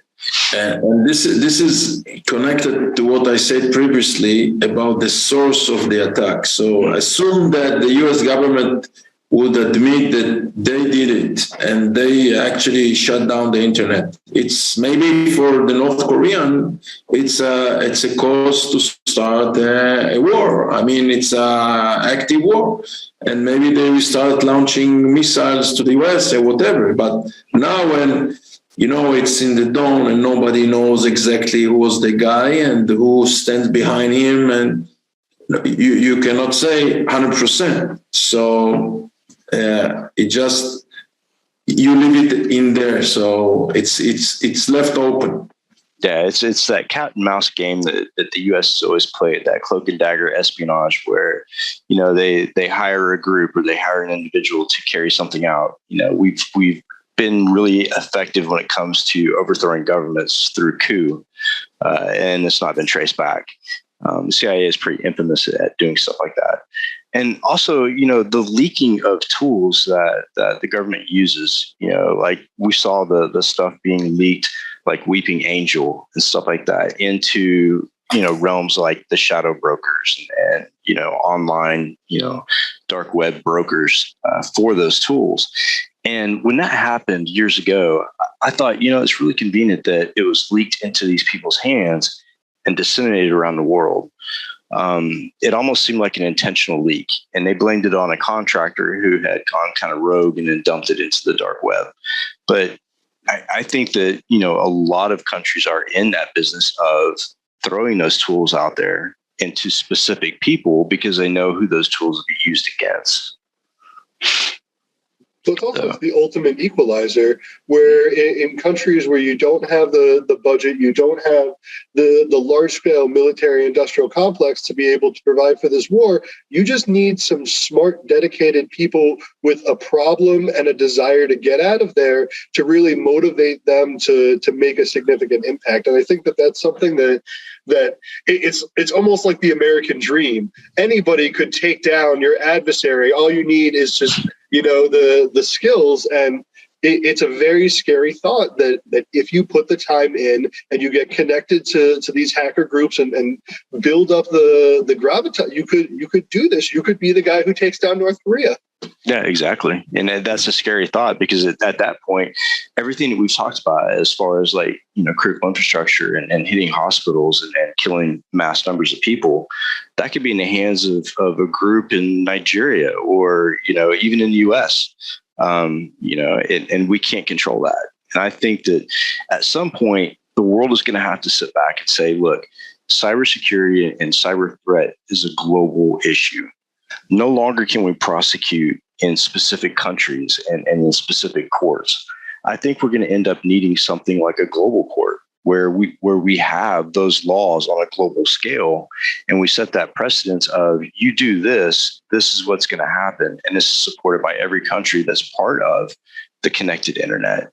I don't know what it's going to take to get to that point, but as a hacker, for the International Criminal Court, we're talking about prosecuting people for war crimes. And I spent a bunch of time in The Hague, and not only is the court very flawed intrinsically, but trying to get jurisdiction and trying to get America, Russia, China to join it is almost impossible. So to think of that, we're going to integrate something like, the red alerts from the international police, and then somebody's going to hold it accountable. Because what we keep on saying is these groups keep on going back and forth from where are they valuable in the legal sphere for the government versus when are they a rogue player. And I think that that's what's really tricky, that you can't say that they're on one side of the law, because until we can know what a terrorist is, what a freedom fighter is, what's the future leader of this country versus somebody who's a digital tyrant, it's very, very difficult to lay down the law. Yeah, and it's really convenient too, the way that we have the cyber law constructed in countries that prosecute and those that don't. And it's funny because as a hacker, we will choose where we launch our attacks from based on those laws. If I know that I can get away with an attack on North Korea from the US, that's where I'm going to commit that crime. If, I want to attack the US, of course, I'm going to go to a Russian network, because you have that protection. And I think the attackers are getting smarter when it comes to launching those specific attacks against countries. They're looking at the laws, they're studying the law and the prosecution and the precedents has been set in those countries. They're getting smarter about it. And I think that's a real problem as well.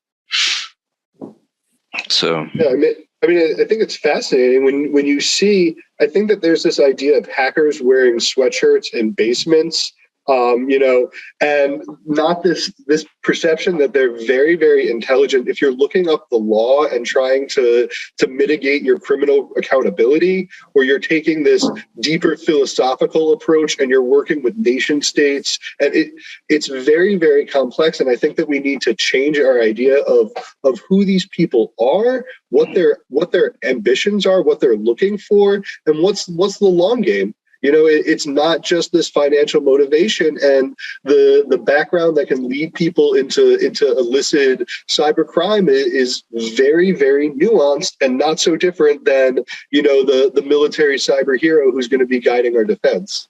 Yeah, and you look at the Orange Man from the U.S. that was president for a while, and during the debates, he identified and described hackers as 400 pounds in their mom's basement, sitting behind a computer, and that is so inaccurate. I think the media and government, portrays the hackers as these guys who have no life and whatnot.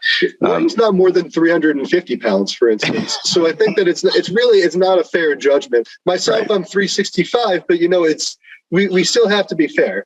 Right. Exactly. Exactly.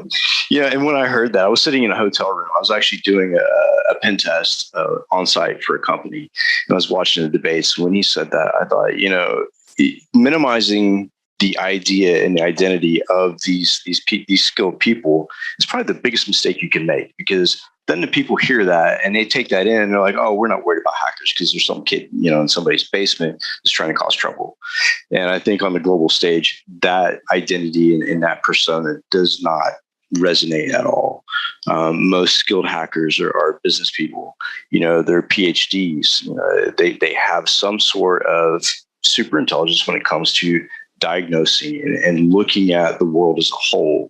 And I think as defense, in the US, I don't think that companies here take into account geopolitics. And that's why I focused on that this year, is because geopolitics plays a huge part in cybercrime, a huge part, not just, financial motivations by those, countries, but also, the politics between countries, the politics between groups and malware creation. Geopolitics plays a part in everything that we do in cyber, but nobody really pays attention to looking at that political tension, analyzing it, and learning the actors and trying to find ways to mitigate based on the information intelligence you get from that. So hopefully the world can change in that aspect and really realize that geopolitics drives a lot of what we see in every industry, whether it's banking, whether it's defense, or even cybersecurity. Geopolitics is evident, and it's the foundation of everything we do. So tell me about Odix and what Odix is doing now. And, it's been close to about 7 or 8 months since I spoke to you guys. A lot's happened, right. I'm sure. So catch me up. Yeah, we are. In fact, when we saw that most of the world and the application go to the cloud and to the SaaS applications, we realized that, there's a lot of, collaboration apps and a lot of file transfer apps, and they're all SaaS, but all the current, on-prem solutions, they are not suitable for this application. So in my vision is that we will be the industry standard for the SaaS application to protect all file transfer and file collaboration, all these things. We started with a firewall for Microsoft 365 Exchange Online, which works very well. And we see a lot of traction. We work in particular with the distributors and the resellers of Microsoft 365.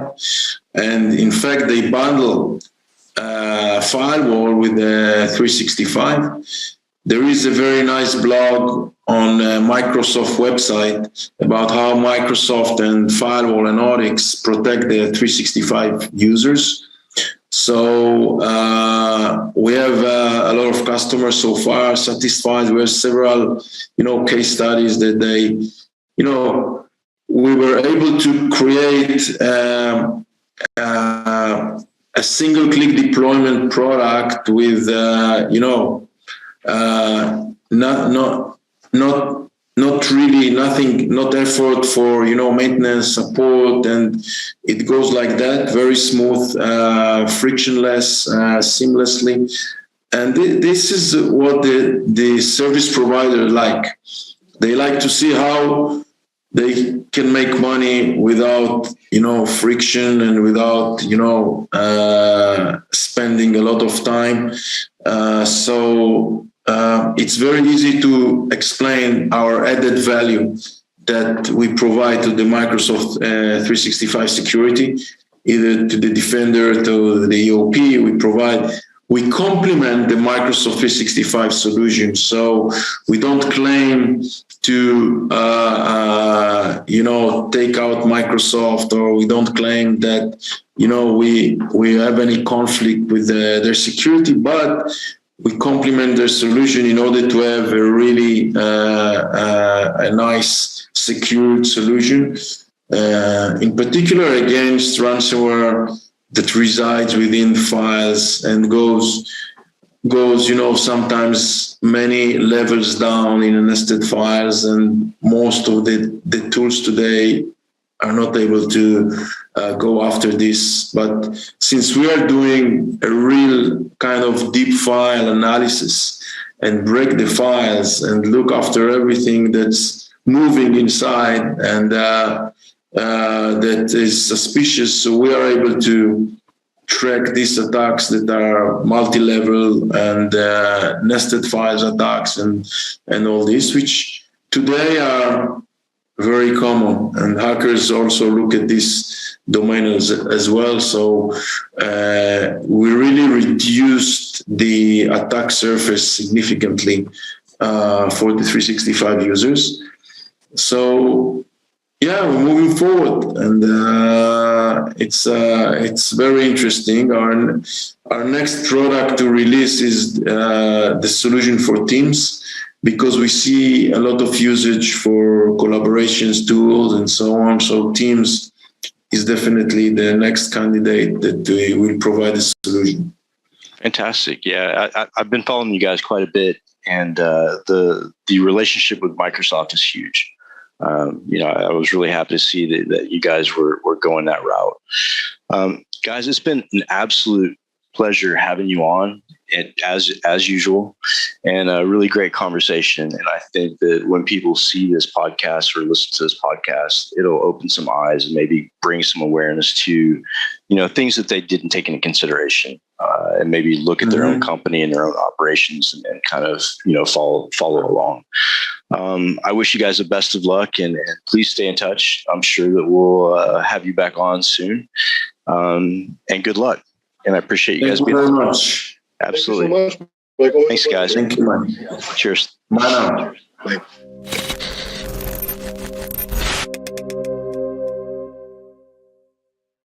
CISO Talk, to hear how real-world CISOs are dealing with today's real-world issues. From enabling secure remote workers to accelerating secure cloud adoption, defending against a pandemic of security attacks and beyond, CISO Talk covers the cyber topics you want to learn about. With your hosts, Unisys CISO Matt Newfield and MediaOps CEO Alan Schimmel, featuring a revolving panel of CISO cyber experts. This is where CISOs talk. Join us on digitalanarchist.com and techstrong.tv. All right, we are back once again. Now we have the Something Old segment. This is from the recent Predict 2022 event. This one features Mark Galpin, who is the solutions architect lead over Tidelift. He's got a presentation titled Log4Shell, What You Need to Know, and Is the Industry Ready? Very, very relevant topic given the events of the last few months, and hopefully there will be some takeaways in this presentation for you, especially if you are still dealing with the after effects of Log4j and Log4Shell. So great presentation. Let's go ahead and roll it now.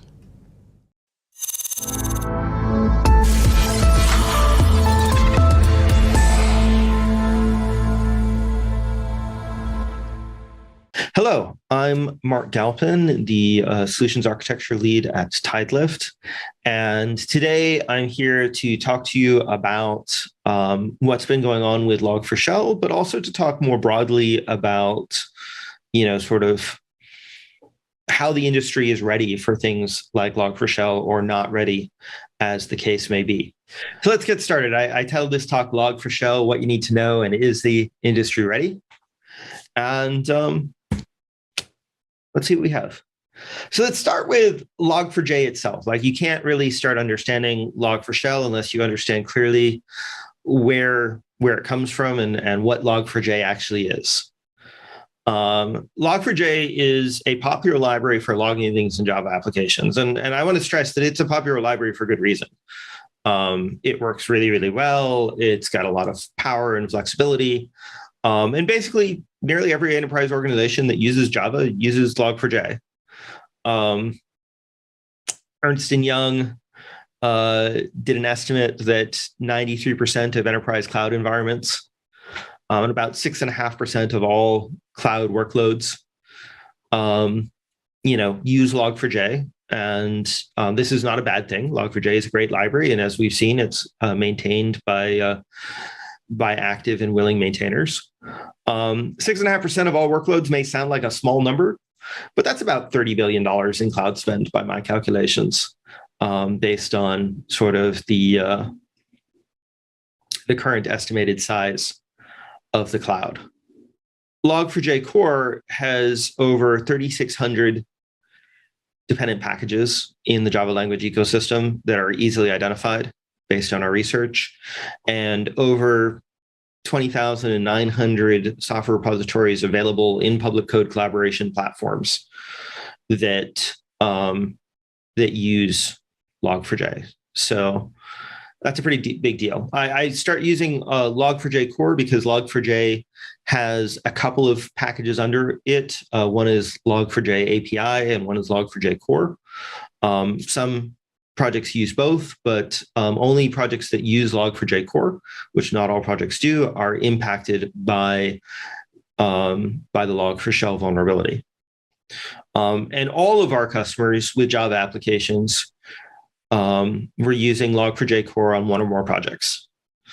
Another fun fact, if you are stuck in the Stone Age and using only Log4j 1x, which means that you're also using a very, very old version of Java, you're also not impacted. And generally, Log4j, as I said, is a pretty solidly maintained project. It's part of the Apache Foundation, and it's gotten, basically a new minor release roughly every year and a patch release every 6 months or so prior to the vulnerability.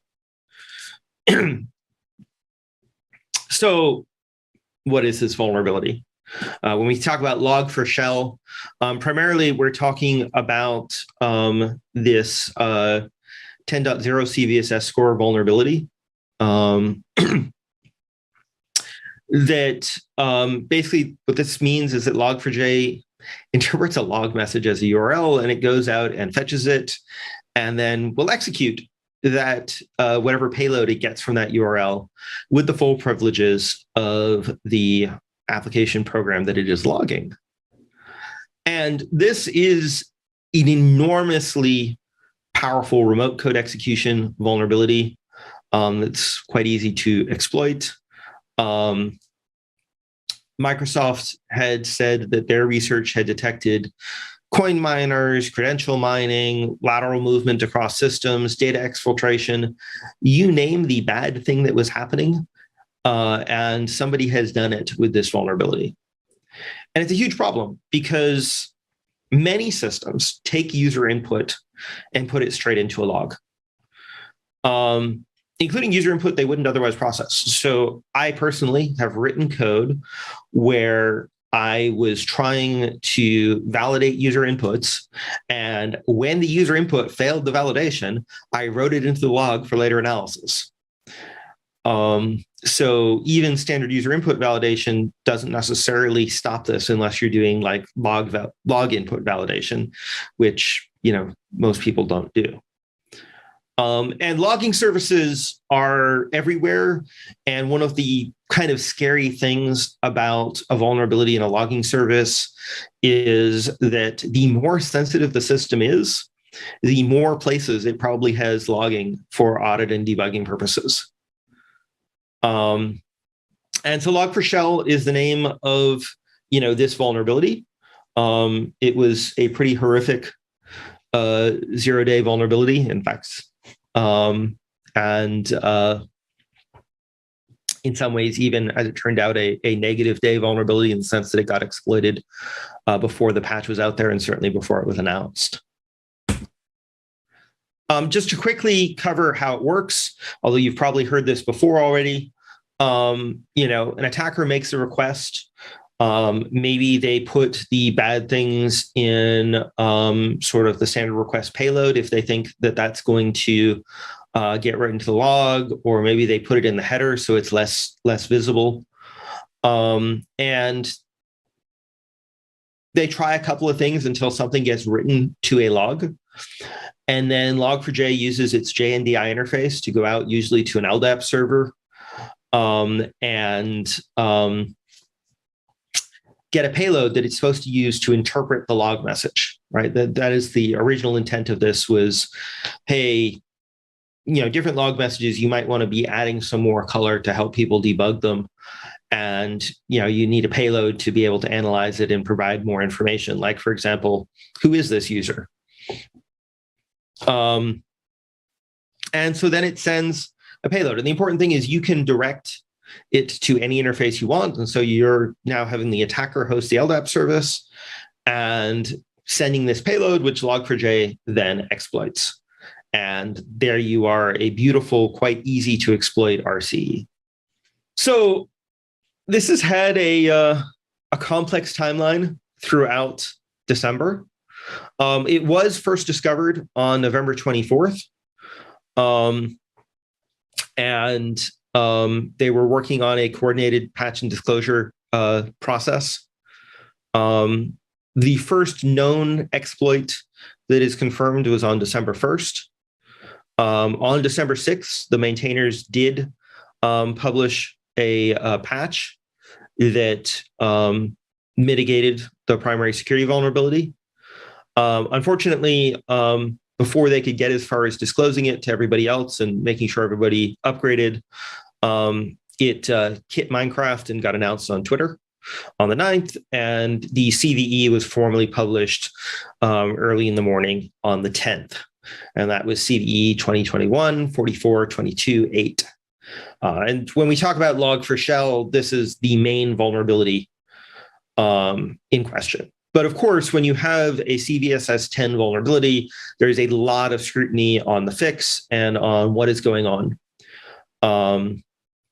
And so 2.16.0 gets published to fix the vulnerability that would be announced the next day, which kind of fully cleared edge case Log4Shell RCEs and also fixed a denial of service attack that could be performed by exploiting some of these capabilities.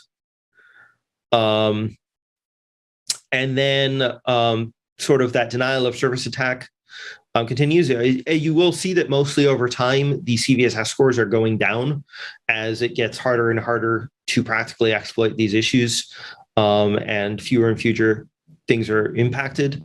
So that denial of service attack issue that they brought up earlier in the week, they decided they still had some work to do to fully close off all avenues. So that got fixed on the 17th and it was announced on the 18th.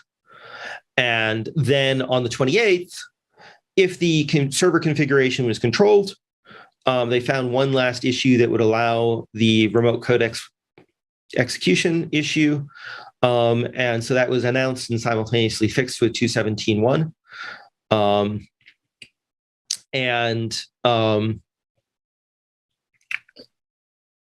Many people think that this last one, if your server configuration is controlled, you've probably lost the game anyways. But, it's still worth doing it. And my recommendation, Tidelift's recommendation as a company to our customers, is that you upgrade to the latest appropriate version of Log4j for your version of Java. That is 2.3.2 if you're on Java 6, 2.12.4 if you're on Java 7, and 2.17.1 if you're on Java 8 or higher. And, that's kind of the dirty details of Log4Shell, but I also wanted to talk a little bit about the industry. And one of the exploits that gets talked a lot about kind of in the same paragraphs as Log4Shell is Heartbleed.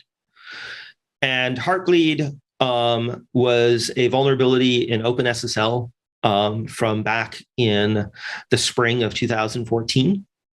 At the time, it was estimated that it impacted about 17% of the world's servers. It should be noted that one of the reasons that percentage was so low is that a lot of people just weren't encrypting web traffic yet in 2014.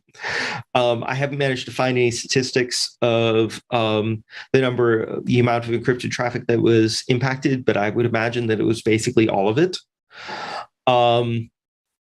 And by abruptly closing a connection, you could get 64K of random memory back from the server you're communicating with. And generally speaking, this will get you, other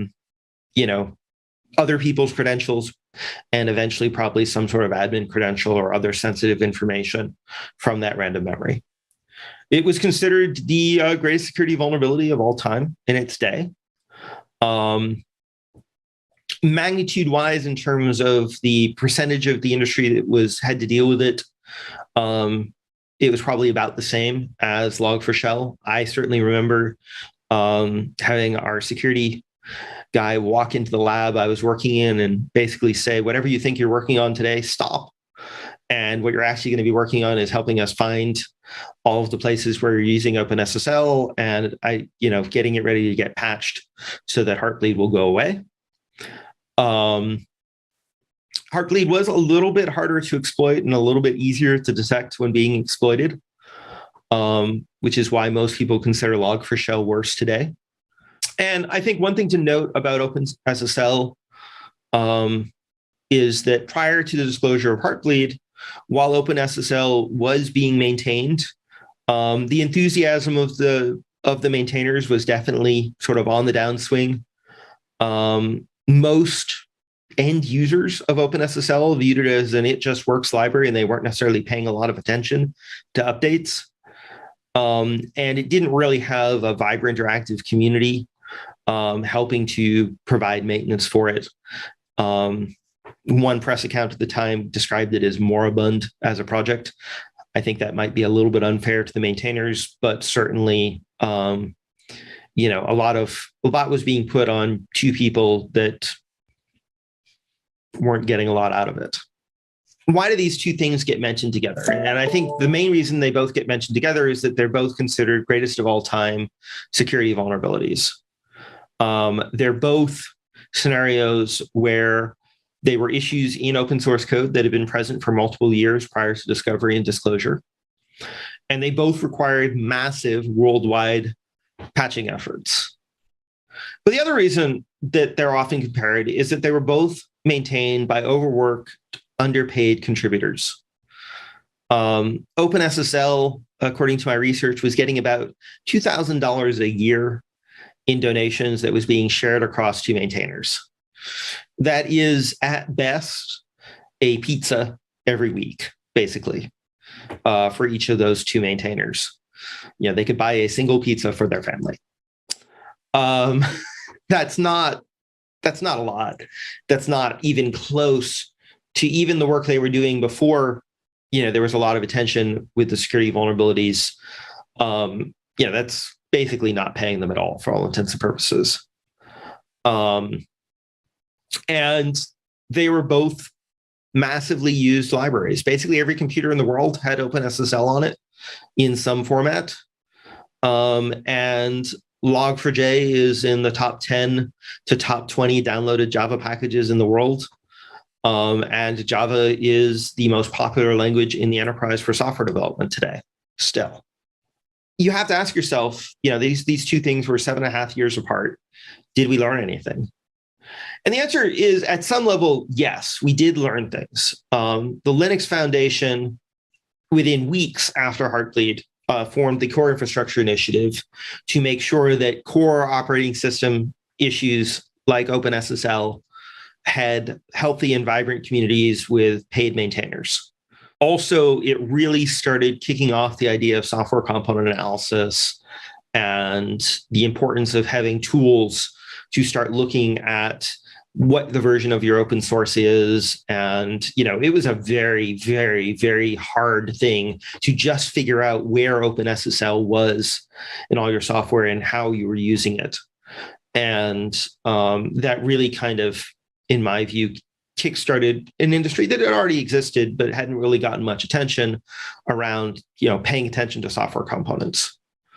And even just in 2021, the White House, in fairly early 2021, published an executive order on cybersecurity that specified the importance of having a software bill of materials so you knew what software was, so that if a major vulnerability came down the pike, you would have a way to know as a consumer of that software that you were impacted.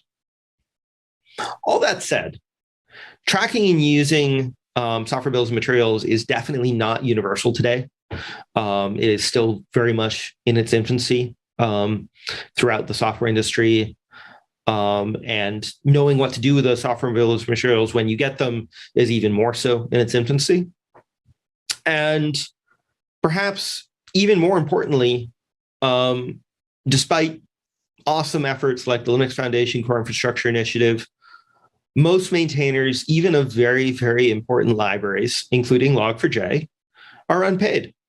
We did a survey of maintainers, and because Tidelift actually does pay maintainers as part of the work we do, we overrepresented the survey in having a lot of Tidelift supported maintainers participating in it, and a lot of enterprise type maintainers. So these numbers are actually probably a bit low when we say that 46% of maintainer surveys got absolutely no money at all for maintaining their open source package. And 32% of maintainers got some money, but not really enough to be motivating them to do work. Like 17% of typical maintainers got less than 1K a year, and that's pizza money, but it's not really money that's going to motivate you to do a lot of work. And we actually did a survey on, how much do you need to get paid for it actually to be motivating? And like at 1K, basically, very, very few maintainers thought that this was enough. As you get to like 1K to 10K a year, you're starting to, have a higher number of maintainers care. And to really get to a majority of maintainers feeling that money can actually help motivate them do the necessary work on a project, you need like 10K or more a year to be paid. And even 10K a year, it is important to note, 10K a year is still not enough to make maintaining a project a career. This is a huge problem. One maintainer from the maintainer survey responded with, being an open source maintainer is like living Goodwill Hunting in reverse. You start out as a respected genius and end up as a janitor who gets into fights. And this like really comes out to how people feel about open source. It is a labor of love, but highly stress inducing. 59% of maintainers have quit or have considered quitting maintaining their project. And one thing I think is exceedingly important to note is that if you are working for free, you do not owe anyone fixes to a security issue.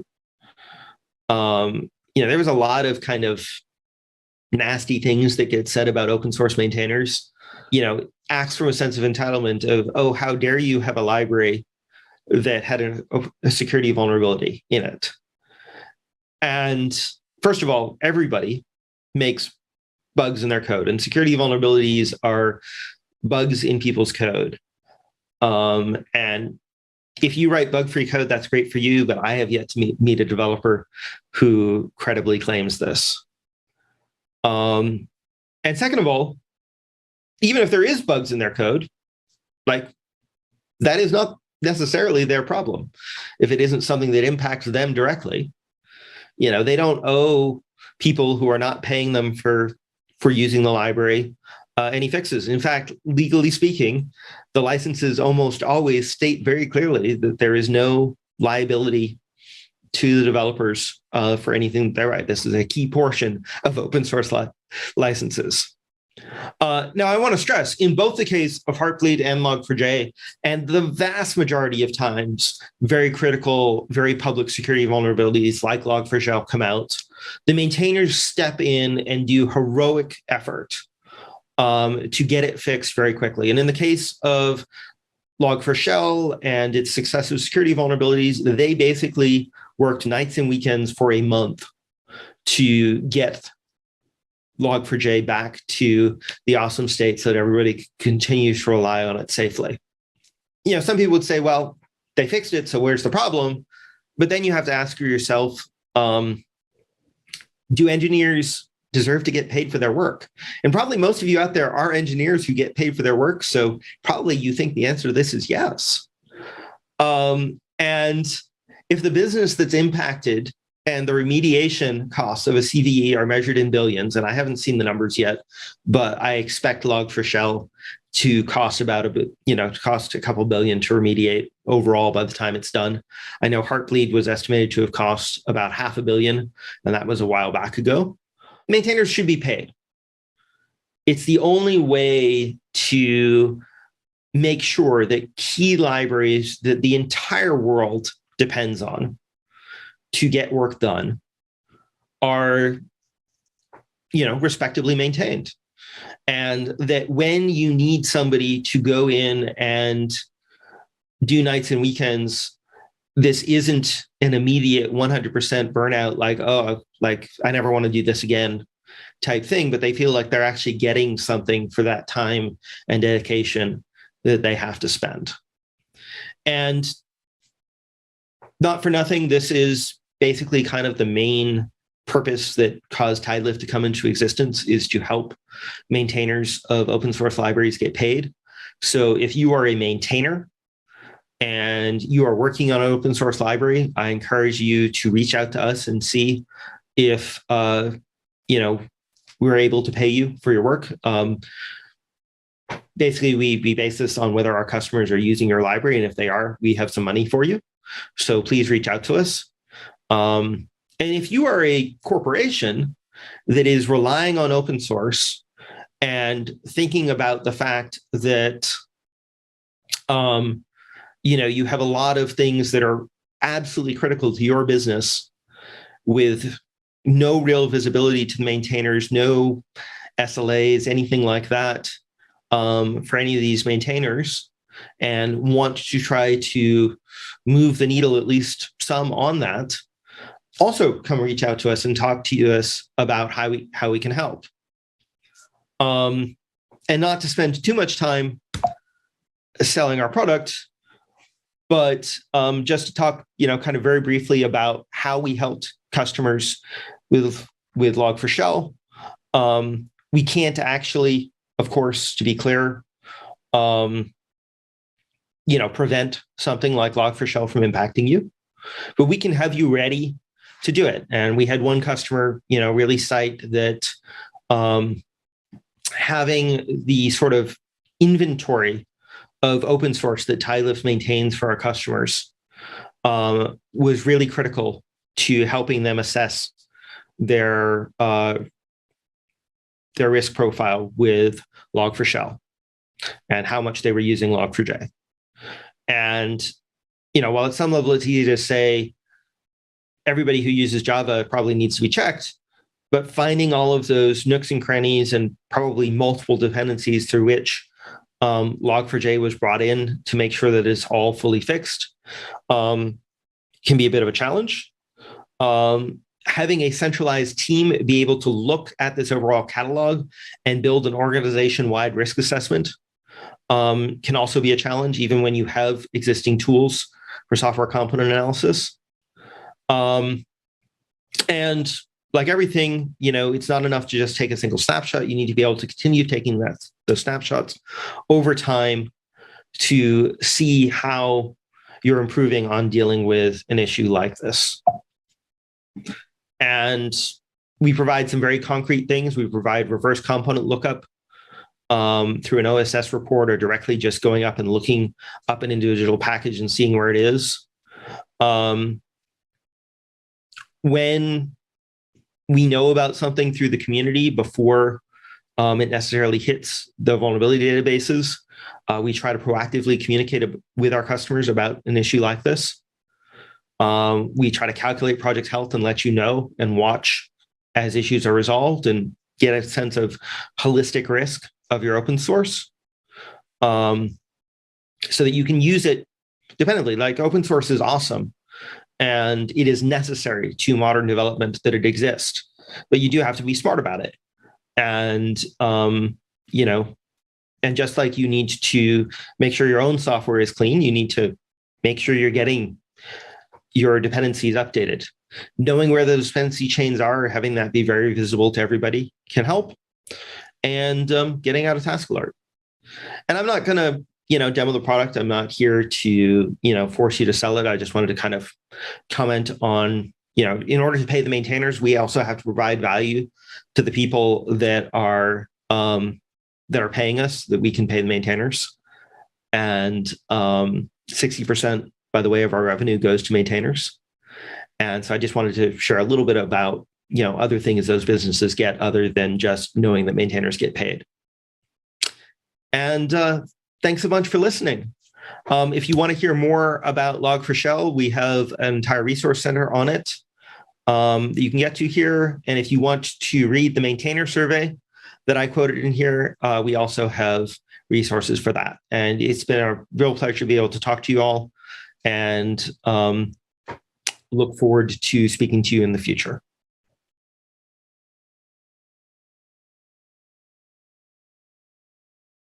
Hey, everybody. Happy Tuesday. This is Charlene O'Hanlon, and I'm here now with the headlines. First up, on DevOps.com, we take a look at how observability can improve gaming. Competition in the gaming industry is becoming increasingly costly. To attract new players, millions of dollars are spent on user acquisition, development, and cloud infrastructure. As the space becomes more expensive, revenue and cost optimizations can become a matter of survival. The cost to businesses because of server outages, game response lag, or generally poor performance can equate to billions of market cap of gaming companies. The value of observability in modern games is about ensuring that revenue opportunity is not missed in a costly operating landscape. Observability assures that all investment spent on user acquisition is protected and that gaming user is maximized. And user experience depends not only on how the game's UI is performing, but also on the entire gaming environment performance and reliability. This article looks at the many ways in which observability can be beneficial to gaming companies, from measuring the user experience to the impact on in-gaming commerce and what organizations need in their observability tooling to gain the most benefit. And we have everything you need to know about Cookie Cutter, the templating library for creating project boilerplates in any programming language. When individuals, teams, and organizations create projects, they must follow consistent standards so that those projects are easily readable and searchable. Templates accelerate the code writing process too, since developers are able to spend less time on setup and can get straight to the actual implementation. Cookie Cutter is a Python package, easily installable with pip or other package managers. It enables you to create and use templates for microservices and other software projects. It is a command line tool that doesn't require knowledge of Python to use. Cookie Cutter is widely used among software engineers, researchers, data scientists, and other technical roles. There is so much more to learn about Cookie Cutter, and this article goes into a number of fun facts, as well as the features of Cookie Cutter, its limitations, and alternatives to the tool. It also offers up some resources you can check out if you want to learn more about Cookie Cutter.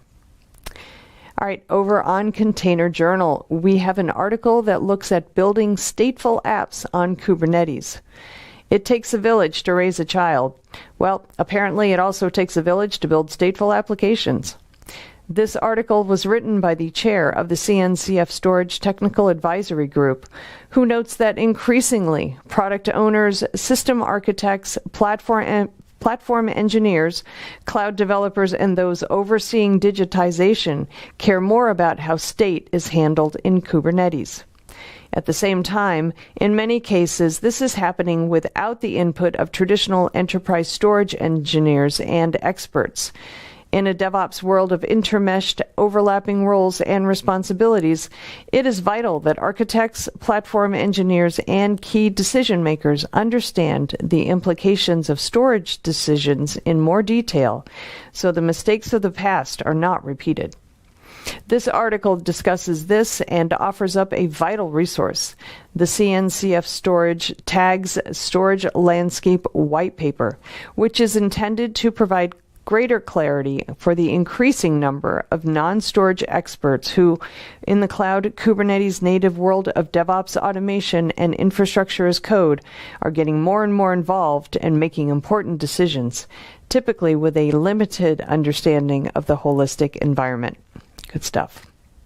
All right, in news, Rafael Systems has added a dashboard to its platform for managing Kubernetes clusters. It gives IT teams more visibility into how GPU resources are being consumed. Many organizations are much more sensitive to GPU optimizations than traditional processors because GPUs cost significantly more to acquire. IT leaders want to be able to reassign GPU resources to teams that are actively using them versus just letting them sit idle. In addition to running graphics-intensive applications, GPUs are also being used widely to train AI models, and in some instances, GPUs are being employed to run the inference engines that are used to trigger the rules defined in the AI model. The Rafael Kubernetes operations platform now features an integrated GPU resource dashboard that surfaces GPU metrics. All right, over on Security Boulevard, we have the details of the hackers behind the Lapsus attacks directed against Microsoft and NVIDIA, among other companies. It was a teenager who lives with his mother in Oxford, England. I bet she's really proud of him right now. Security and researchers hunting the Lapsus ransomware gang told Bloomberg they believed the 16-year-old mastermind, who goes by the White or Breach Base online and reportedly executes attacks at lightning speed, was behind what Microsoft earlier last week called a large-scale social engineering and extortion campaign against multiple organizations, luring insiders at those companies to participate in the schemes. Microsoft, NVIDIA, and Okta have all reported being targets recently, with the incident against the latter sounding the loudest alarm, easy for me to say, and could very well be the next big supply chain attack with a similar impact to last year's SolarWinds attack. In the meantime, Okta administrators and SOC analysts should make sure to monitor for any suspicious activity and follow the news. And just when you thought we could move back past the tired stereotype of a hacker, those kids keep making it a reality. And finally, we look at the benefits of shift-left security. The shift-left security approach to app development is not new. We all know about it. It was introduced in the 1990s and evolved with the introduction of DevOps and DevSecOps in the 2000s. The shift-left approach focuses on security by design and build, which means that security should be considered from the very beginning of the development process, right from the inception stage. Unlike other approaches, which only start to tinker with security features at the testing stage, shift-left application security develops measures, countermeasures, understands vulnerabilities, and brainstorms potential attack vectors right from the very moment someone somewhere got the idea for the product. This approach can be applied to any type of software development, but it is especially important for organizations that are developing software products that are subject to regulatory compliance or that have a high risk of data breach. This article details shift-left security from an organizational and developmental perspective and offers up some takeaways for organizations to consider in shifting to shift-left security. All right, that's it for the headlines. Please check back with me on Thursday when we'll have a fresh new batch for you. Until then, I hope everybody has a great day, and please, whatever you do, stay safe. This is Digital Anarchist. Hey, everybody. Welcome back to Techstrong TV. I'm Charlene O'Hanlon, and I'm here once again with Caleb Merriman, who is the CISO and VP over at Dell Tech. Caleb, thanks for being on Techstrong TV with me again. Welcome back. Absolutely. Thanks for the invitation. You bet. I think the last time we spoke was maybe about a year ago. And so before we kind of dive into today's conversation, I wonder if you can remind us all what Dell Tech does. Absolutely. Dell Tech is the leading provider of global enterprise software and information solutions for project-based businesses. Awesome. So let's talk a little bit about AI, artificial intelligence, especially as it pertains to cybersecurity. It seems to be kind of the main ingredient for a lot of cybersecurity solutions that are out there today. A lot of organizations are kind of banking on AI to help them create an end-to-end or much more comprehensive cybersecurity solution. And I think that AI definitely has a future in cybersecurity. But I wonder if it really is the silver bullet that a lot of organizations think it is. Yeah, and I wouldn't characterize it as a silver bullet. I've been doing information security for more than 20 years, and there seldom is a silver bullet. But there are certainly things that come along that are critical to advancing our ability to defend against cyber attacks, and AI is absolutely one of those. I think that we need to look to adopting AI pretty broadly.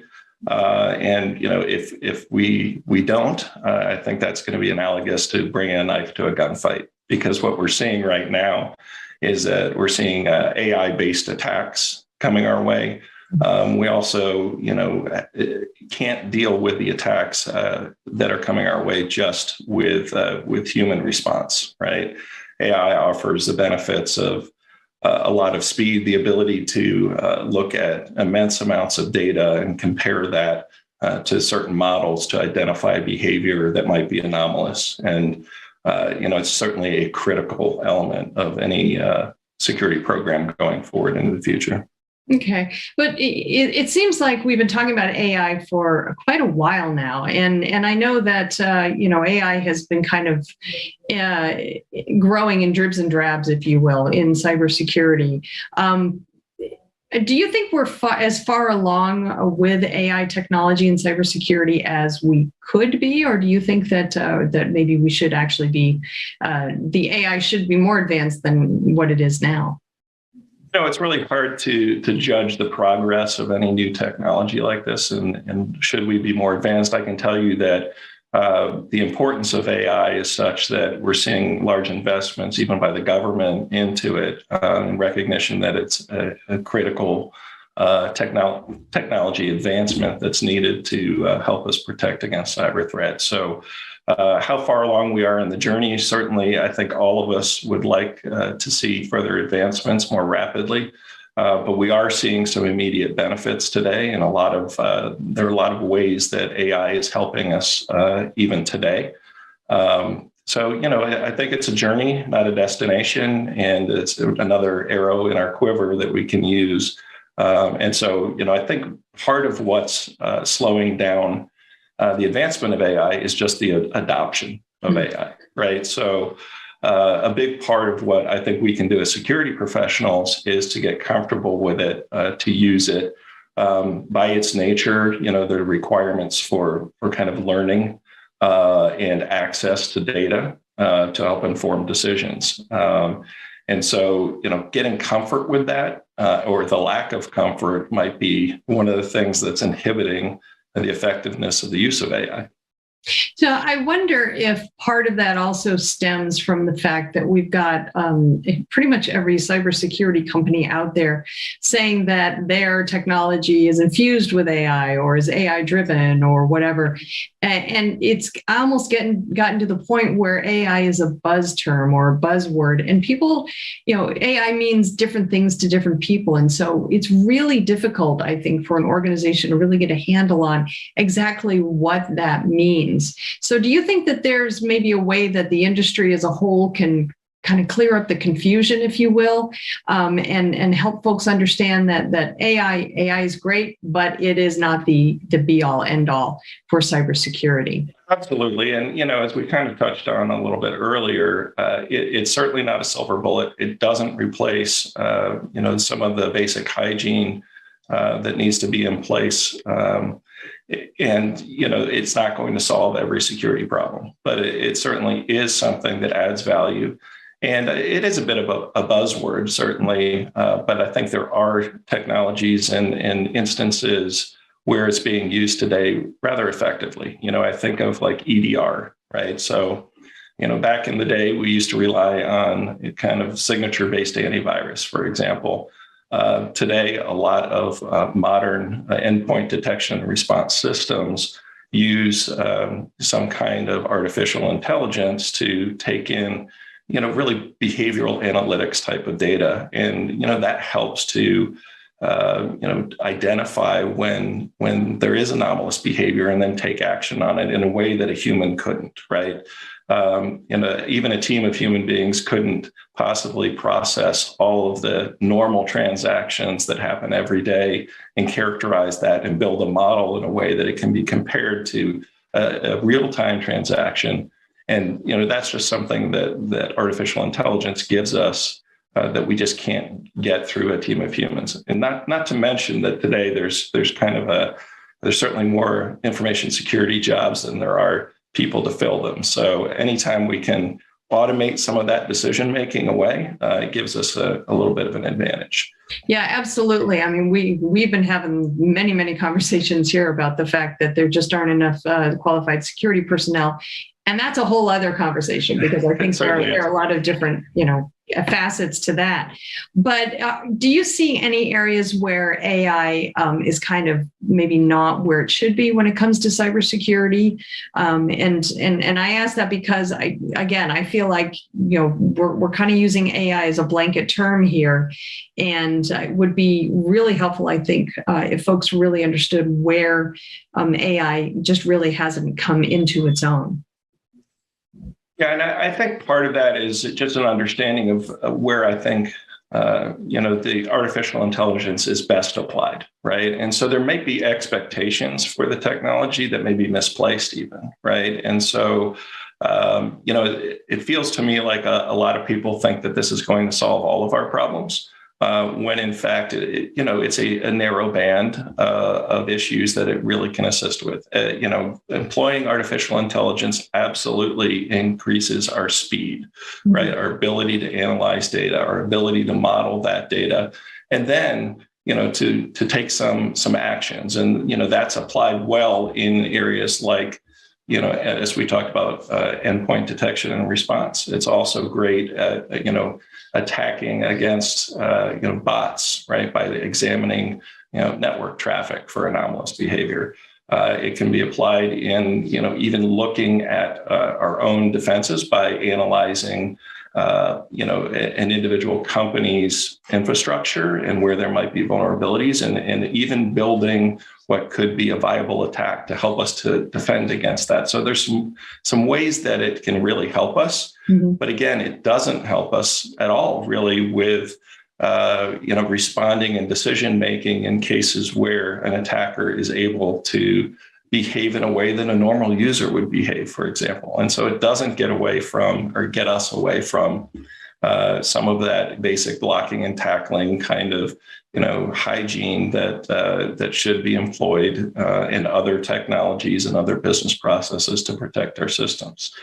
And so, difficult for me to say that AI is a failure. I see it as an essential element to a robust cybersecurity program in the future, but it should not be oversold as the solution to all of our problems. Certainly, it's not well suited to make all of our decisions for us. But again, I think what's holding us back most is failure to adopt and rely on it. And where I see the biggest challenge, Charlene, is that people are comfortable with using artificial intelligence as a detective control, but often hesitate to allow it to be used as a preventative control or a responsive control. And what I mean by that is, we're fine with an AI system giving us an alert that something's wrong, but we often hesitate to allow the system to make a decision and implement corrective action. And that's the hump that I think we have to get over is really having some confidence in it and allowing AI to do more for us.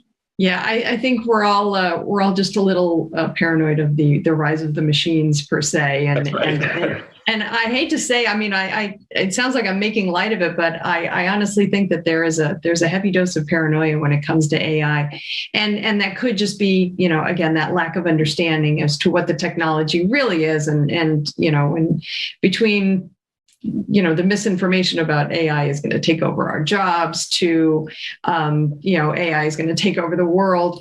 I think we're going to have, I think AI's got a real PR problem, but I think that as we do become more comfortable with the technology and we do understand that at the end of the day, we humans are the ones who are actually running the AI to help us, not to take over the world. I think that we will see a more widespread adoption. Do you think that that's going to be something that is way, way far out in the future, like the next 5 to 10 years, or I guess that's way far out in security speak, but or do you think that we're going to get over that hump sooner rather than later and really bring AI deeper into the cybersecurity fold? I think we're going to be forced to adopt it more rapidly. As I think I mentioned earlier, we see attackers using artificial intelligence as well. And so, again, it would be like bringing a knife to a gunfight to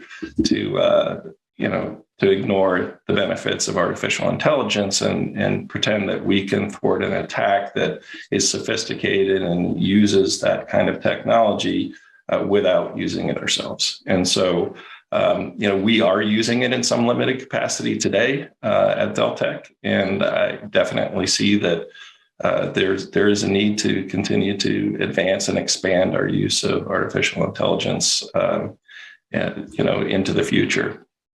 Well, it really, at the end of the day, makes sense, and if we are going to at the very least, keep up with cyber attackers, we're going to have to adopt some form of AI in a much greater capacity than a lot of organizations are today. And these are very, very interesting times that we live in. So I expect that your prediction is going to come true, that we will be adopting it sooner rather than later. But we will have to wait and see, I guess. Caleb, thank you so much for having the conversation with me. As always, I do appreciate it. I enjoyed it. Thank you. All right, everybody, please stick around. We've got lots more Techstrong TV coming up, so stay tuned.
Hey, everybody. Happy Tuesday.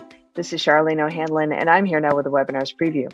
I've got 3 here on tap that are awesome, but I do want to remind you that we do have so many great webinars coming up on DevOps.com, Container Journal, and Security Boulevard. The ones that I have today are coming up in the next week or so. Hopefully you can mark your calendar and join us.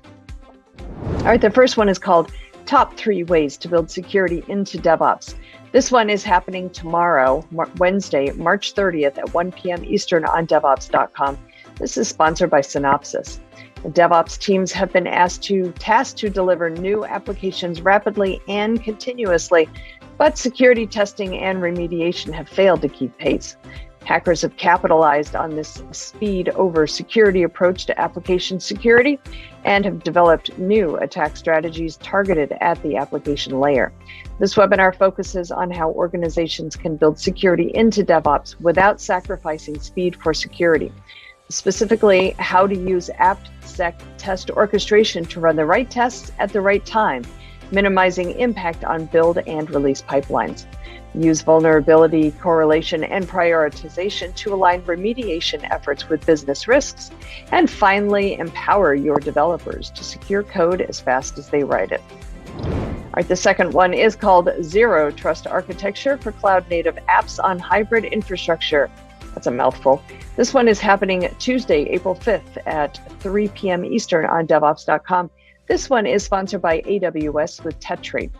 Zero Trust Architecture is now a requirement across the U.S. government, and its appeal to organizations of all types is growing. What does this mean for application development and delivery? Service Mesh is the federally recommended reference architecture for Zero Trust. It is also a leading solution for applications running on hybrid architecture. So in this webinar, AWS and Techstrong will show how to use Service Mesh with new and existing applications, moving applications to a Zero Trust architecture and enabling them to leverage hybrid infrastructure effectively. All right, the third and final webinar today is called How to Optimize Kubernetes for Security, Cost, Reliability, and Scale. This one is happening Thursday, April 7th at 1 p.m. Eastern on DevOps.com. This one is sponsored by Fairwind. As Kubernetes matures and adoption increases, one question keeps coming up. Am I doing it right? In organizations with hundreds or even thousands of clusters at work, finding ways to boost the efficiency and productivity of these important areas is critical. This webinar will look at ways you can optimize Kubernetes to ensure you are achieving key business goals around security, compliance, reliability, and scale. It's going to be a good one. All of them are good ones. All right, that's it for the webinars today. I will be back on Thursday with a fresh new batch for you.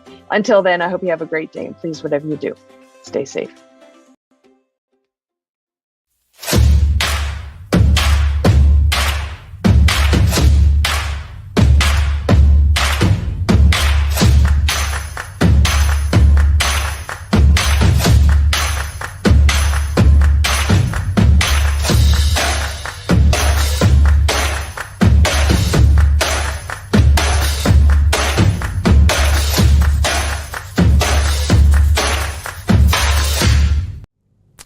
We're back, everybody. Rounding out today's Techstrong TV broadcast, we have The View with Vizard. In this one, Mike Vizard speaks with Jennifer Dennard, who is the COO of Range, and she reminds us why it's important to have fun with DevOps. Interesting conversation, interesting topic indeed. Let's go ahead and roll it now. This is Digital Anarchist. Hey guys, thanks for the throw. We're here with Jennifer Dennard, who's the COO of Range, and we're going to talk about play and DevOps. And there's 2 words you don't often hear together, so let's see how this goes. Jennifer, welcome to the show. Thanks for having me. Excited to be here. They say if you do something you enjoy, you never work a day in your life. I know there's a lot of DevOps engineers that feel like they work hard, but how do we kind of make this whole thing more enjoyable and maybe introduce the idea that perhaps we should be playing at work? Yeah, I think we can all get kind of serious about work and forget that Most of the time it's actually not heart surgery. And we can take breaks, we can kind of engage with one another. And that's part of what a lot of folks enjoy about work, is working on a team and being able to build that sense of camaraderie and working towards a shared purpose. And so a lot of what we think about at Range is how you help establish that sense of shared purpose and that sense of community with one another. And play can be a really key part of that. And play sounds fancy. It's simple things like playing online games together, like drawing games, or having kind of remote offsites, things of that nature that really build a sense of connection and let you let your guard down during the work hours. Right.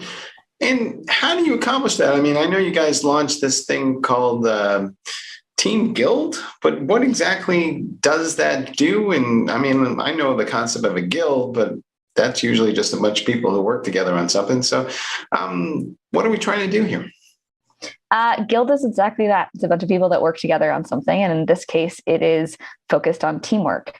I like to think that it was one of my better ideas, because oftentimes leaders or HR folks feel the burden of thinking of all the ideas themselves and really supporting the team in a way that is kind of everything provided for the team.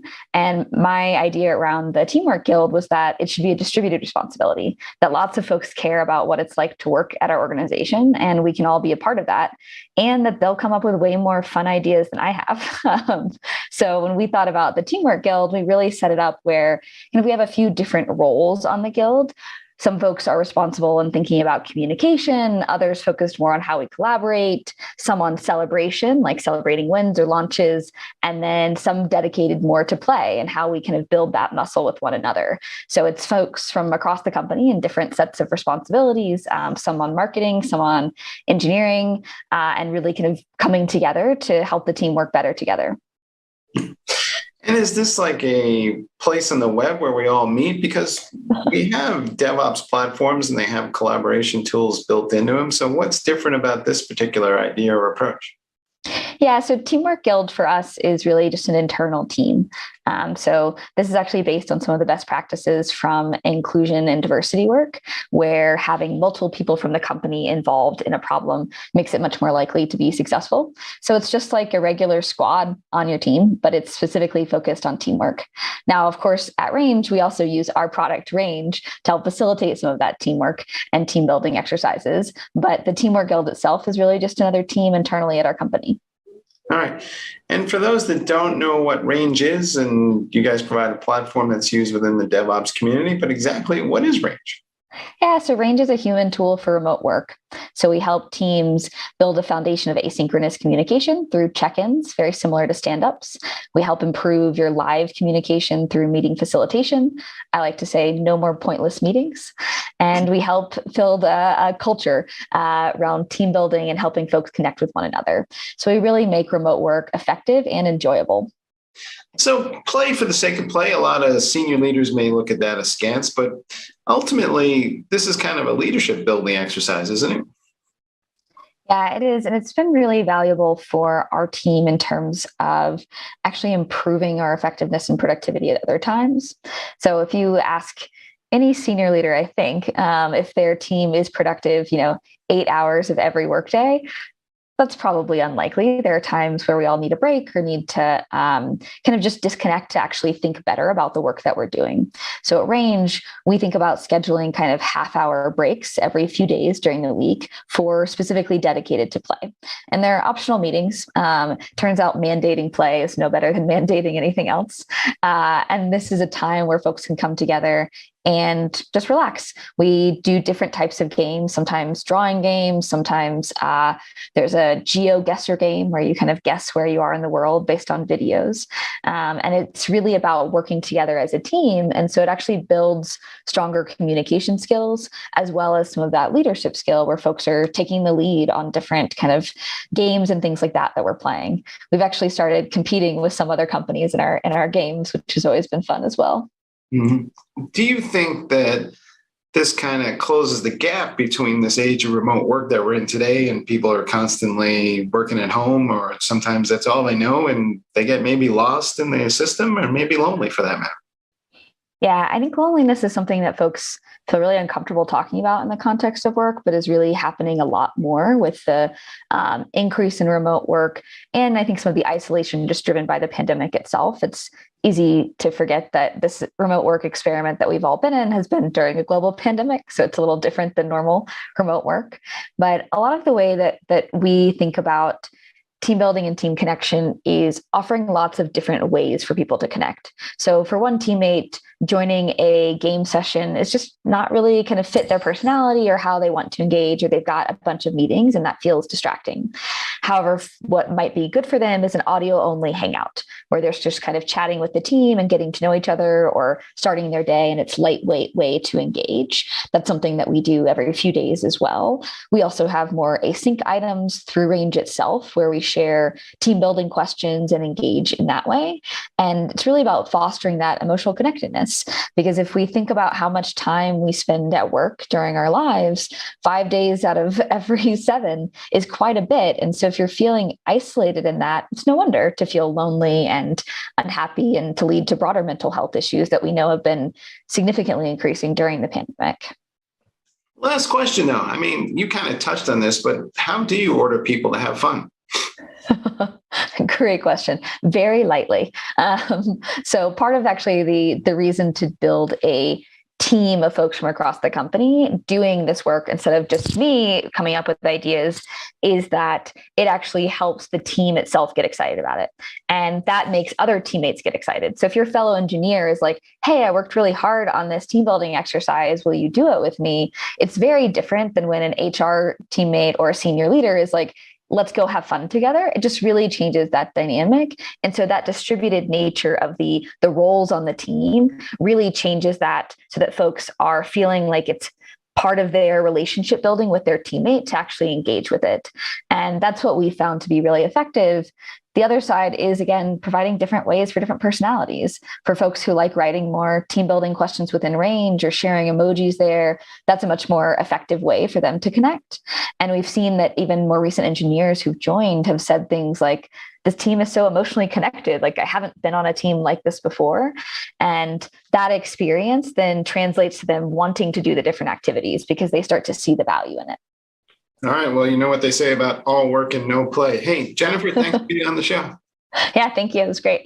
All right. Back to you guys in the studio.